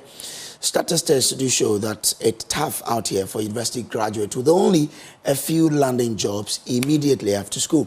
Doing things differently is what the Design and Technology Institute, DTI, is all about. DTI offers programs ranging from precision welding and fabrication, design innovation, including graphic design, sound engineering, animation, photography, and others, as well as entrepreneurship. Now, our programs are internationally recognized by the American Welding Society, Pearson BTech, and CTVET, so you can shine here in Ghana or anywhere in the world. So if you're ready to do things differently and chart your own path, check out DTI. Visit dtiafrica.com/admissions or call 0541693534. 0541693534 for more information.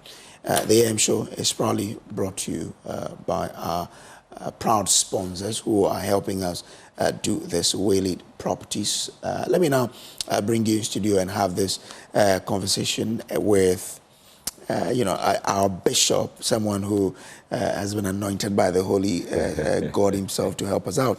We're talking about Keep Thyself Holy. Give Thyself Holy. Let me introduce to you Bishop Eddie Fabing. Yes. He is from the United Denomination Lighthouse Group of Churches. That's Bishop, right. good morning. Good morning. And thanks for joining us. Thank you. So what is this Give Thyself Holy Conference all about? Well, this is a conference that Bishop Dag Heward-Mills has been having for over 20 years now. I think this is the 21st year. And every year we have participants coming in from all over the world. And it's been growing over the years. It's just phenomenal. Last year we had close to about 30,000 people attending the conference, and that's how big it's become. Okay. So many people coming in, and it's been awesome. It's been such a blessing. So how many days is this going to be? So it's usually from Tuesday to Friday. So this year, it's going to be from the 5th of August to the 8th of August. Okay. Yes. And I mean, these are big people you are bringing. Yes. Tell us more about them. I mean, those you are bringing. So.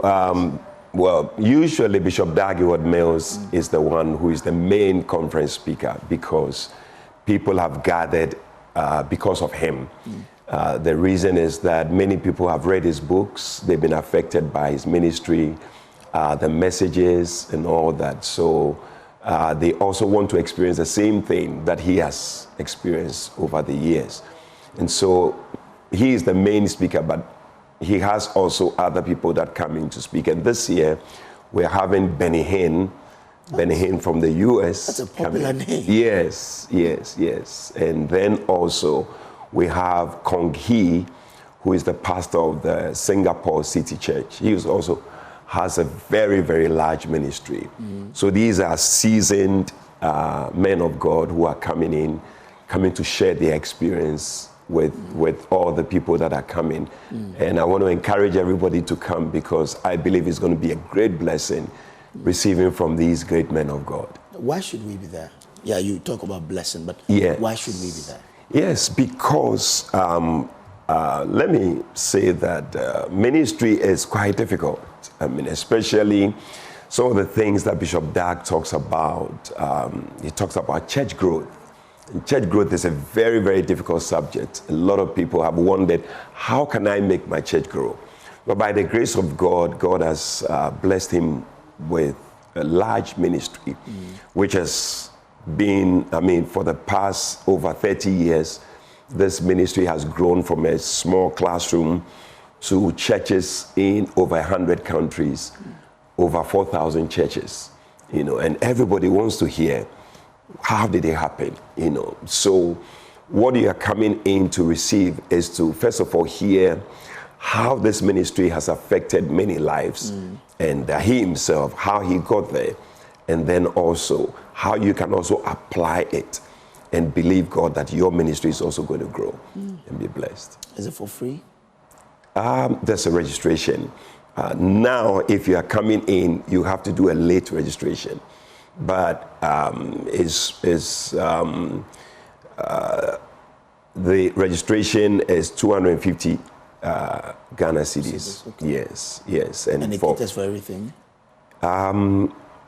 Well, the accommodation, we have what we call like a dormitory type of accommodation that you can have for free. Okay. But there are other facilities, hostels, that you have to pay for. Okay. Yes, and then also there are hotels around.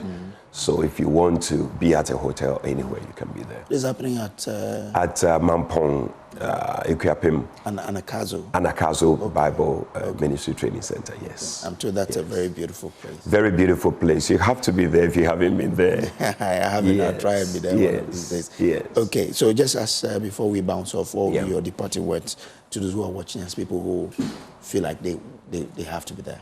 But if I hear you talk about ministry, is it only open to pastors? Yes, I mean, it's open to everybody, but really pastors are the ones who really benefit from it because it's basically ministry. It's the work of God. Bishop Dag is always about the work of God and the anointing and also leadership. But basically, yes, leadership for the work of God and for the church, yes. All right, so your departing words? Yes, so I would like to say that this year's conference, I believe, is going to be one with a difference. Benny Hinn has been here before. He was here in 2012, you know, and he's coming again 13 years after. And I believe it's going to be different. The anointing, the grace that is going to come, and we're going to be impacted greatly. Kong Hee from Singapore. And then Bishop Dag himself is also going to teach the Word of God. Each year has been a great blessing in different themes. And I'm looking forward to the theme this year. I know it's going to be another blessed time. So everybody, every pastor, especially if you've been struggling with your ministry, this is the conference for you. Bishop, I'm grateful to you for coming. All the best. Thank you for having me. Bishop Eddie Fabing is from the United Denominations, the Lighthouse Group of Churches. And if you hear the name Fabing, I'm sure you're thinking about Bawku Fabing. That's my brother. Well, the AM show is sponsored by Syntex Tank. Syntex Tank, stronger, tough. Now, coming up next is Ghana Grows, Changing Narratives, brought to you by MasterCard Foundation in collaboration with Springboard Road Show Foundation. After that, we'll bring you the news desk. Good morning.